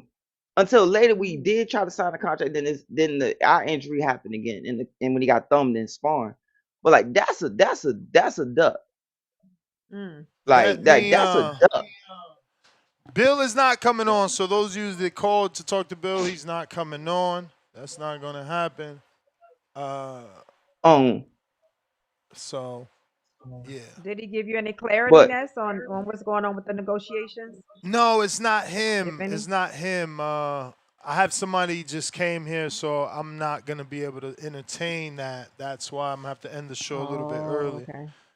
Okay. Unfortunately, when Okay. I went out there to get my coffee, I realized what my wife was dealing with. I didn't notice Mm. someone came to the door. So yeah, I can't take any callers that do want to talk boxing, but if you're in line for Bill, then that is a no, real personal quick, Ness. question. Yes. They keep, I guess, because this is my guy, brother. They like, oh, he ducking Shakur. You do know that they sparred multiple times, right? And back and forth, right? You do know that Tweezy said, I will fight him last because I want to beat this guy, this guy, this guy, clean out that He class, did. and then I'll He fight. did. Am my line, Miss Star? Am I fibbing in Yeah, he any said way? it. And Yeah, he thank you. said it. He He said, oh he yeah, I'll just had an fight him. order. Yeah, he had an Yeah, he had order an of how he order. He wanted to wanted to do it. do it, and he felt like Shakur would be the most money and the highest difficulty, so he'll fight him Yeah. last. Like, so that's not the two. Like, y'all gotta remember, like Jersey, or especially Ohio, Philly, New York. Those like our brother cities. About they come down here, like twin Adrian Broner and his brother, like Nuke, all of them Mm-hmm. will come Let me down slide in here. this caller, Champ. I got to get these Yes, guys sir. out of here so And I they can all end sport this. each other, spot each All Sadiq, other. what right. up? What up, Sadiq? Yo, what's up? Yo, I had quick I wanted to say some quick shit real fast. You was talking to old dude earlier about the four belts. Yo, bro, I'm so tired of hearing this. We need one belt, dumb shit. It's not even funny, bro. Like, bro, we got four. I like four because it makes sure that one motherfucker can't duck another motherfucker. And Mm-mm. if ring was smart, if the ring was smart, they put a rule of stipulation. Every belt would put a rule of stipulation. You have to unify within a year of winning the belt. This ensures that if, let's say, Devin is the champion, right? Let's say Devin ain't got no belt. If Devin never would have won a belt, right, at all, Loma could have ducked him. If it's only one belt, Loma could have easily ducked him. He would have never got the opportunity to fight George Kambosos either. If it's only one belt, somebody's gonna get ducked. Somebody's gonna get overlooked. So, Mm-mm. bro, we ain't the UFC. Kill that shit, bro. Right? That shit's trash. Kill that shit. Cause the best don't fight the best in a sport at all. We don't even know who the best is in a sport. That's the craziest shit, right? But I Mm. digress. That's my opinion. Mm-hmm. I like the four belts. Okay. I think we need to keep that shit. You know what Okay. I'm saying? Um, And Mm-hmm. you do, that's my Mm-hmm. okay, go call. ahead. Gotcha. All right. Oh So no, let me no, go rebuttal ahead, that bro. real. So I get what you're saying, but this is how it works. At one point, when after it stopped being the New York State Athletic Commission world title and then the WC, the WBC and WA were the belts. The IBF didn't come out till 85, I want to say, because Yep. Larry Holmes had it. Okay, so You two may belts, feel in like my it's your opinion, is time, all we need. but That it's not your and when time. it's one, actually, when it's four, it makes it easier to duck. And I'm gonna tell you how, because I've actually seen it happen. When you have a guy, let's say it's me, you, Miss Star, all right, you, let's say you want to fight me. You're ranked number 2 or number 1. Matter of fact, let's say you rank number 4. You might have become a mandatory to fight me, and I fight someone else, or I want to sit there and get something done. You can sit there and be like, you know what? I'm ranked number 1 in the IBF. I'm gonna take that belt because I want to fight Junior later, and then I can make more money fighting Junior later because now I'll have a belt and I can bring more to the table. So you'll do that. Then next thing you know, all right, now I'll move on. I'll try to go around you and go for the other 2 belts, and by the time you know, I'll move up.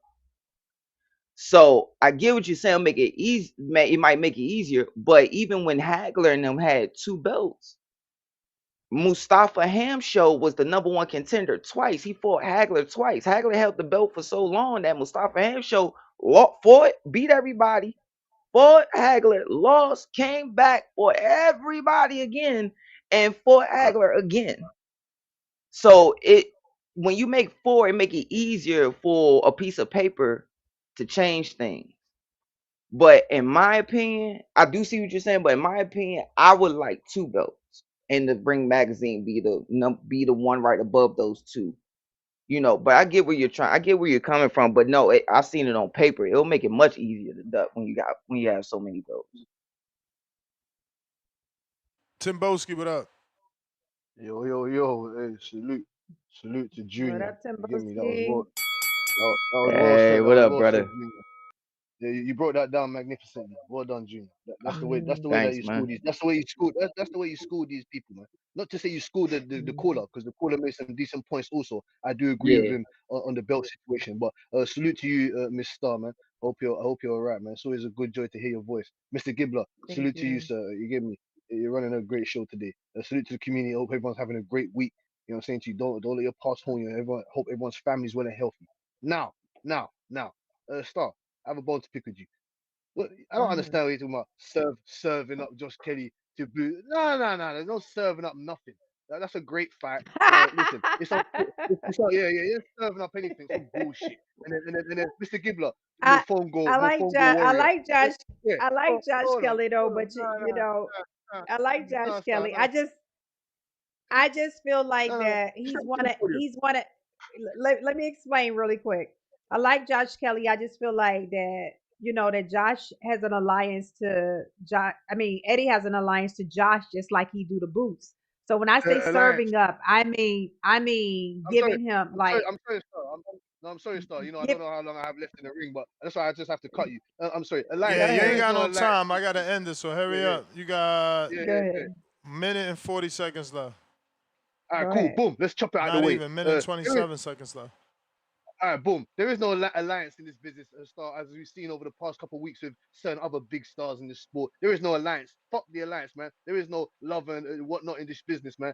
You can't mix business with pleasure, in my opinion. But as I said, Star, man, Josh Kelly he's the champion right now. He fucking calls the shots when it comes to them guys down there. As for the Boots, we want Brandon Adams and Boots Ennis. Let's line that up. We just need Boots Ennis active. When was his last fight against Lima? What's he done? What's he done ever since? What's he done? We need to see him fight real guys. Say Brandon Adams, get him in there with him. All right. Just punch on everybody. Punch on everybody in that division. You got Nikita Tszyu. You can punch on Tim Zhu's little brother. He's on the up and coming, and I believe he's better. I believe he's better than Tim Zhu. I believe he's better than his older brother. There's multiple guys on there we want to see him fight. And that's for Devin Haney and Rolly Romero. And fuck what Rolly says, man. He's eating crayons. That guy's talking shit. 1 minute, nobody wants to fight me. Whoa. Oh, you want to fight him? Man, shut up, man. You get in there, Devin Haney. You're gonna get schooled. We're gonna relinquish the belt from you. You know what I'm saying to you? He did look impressive against Ryan Garcia, but we don't want to hear that nonsense. And Mr. Gibbler, one last bone for you, sir. Well, let me rub my junkyard crystal ball, and then I'm gonna go by your methodology, Mr. Gibbler. I don't believe when you say, "Oh, I don't want him coming off a loss. I don't want this guy coming off a loss." But then you advocate for one belt. Yeah, I don't You want that off advocate for a loss. no. But I'm saying then you advocate for one belt. If there is one belt, they're gonna have to fight each other, coming off for losses. This is what happens in the UFC. That's why we You get may feel like multiple it's your rematches, man. time, I salute you, Mr. Gibbler, man. but it's not Salute your you. Make time. sure you get what you need to get done in your day, man. And salute to All you and your right, now family. we Let's be back. good. We back this evening. Bill just confirmed we're gonna Yeah. we're gonna touch at 7 and Eastern, 4 o'clock Pacific Standard Time. So we'll still get Bill Haney to tell us their side of the story, and we're gonna get back to it. I got 2 counter punches before I go. Jonathan Sims says, "Damn, that was a good question by Jonathan Sims. Dude is on point with his question. Shout out to that dude. He's low-key caller of the year type of dude." Okay, so you're super chatting to talk about yourself. Jalil, Tanalis, what the F do y'all want Boots to do? I'm confused. 47 champs said no. Kelly said no. Xander is trying to unify. That's off the table. Virgil has his situation. Virgil, the hardest win in Boachuk, said no. DC3, you eat what you kill at PBC. Haney want Turk bag money emoji. And Tip Bellis with a counterpunch courtesy of Tavon Burns. I owe you for this afternoon. Gotta go until the next show, 7 p.m. 7 Eastern, though. p.m. Junior, Star, where can they find you? L Star on all platforms. L Star 3 on IG. All Junior. right. Junior the Golden Boy on all platforms. And no, I was wrong. It was the IBF belt came out in 1983. So that was my fault. Not 85. All right. Peace. Bye.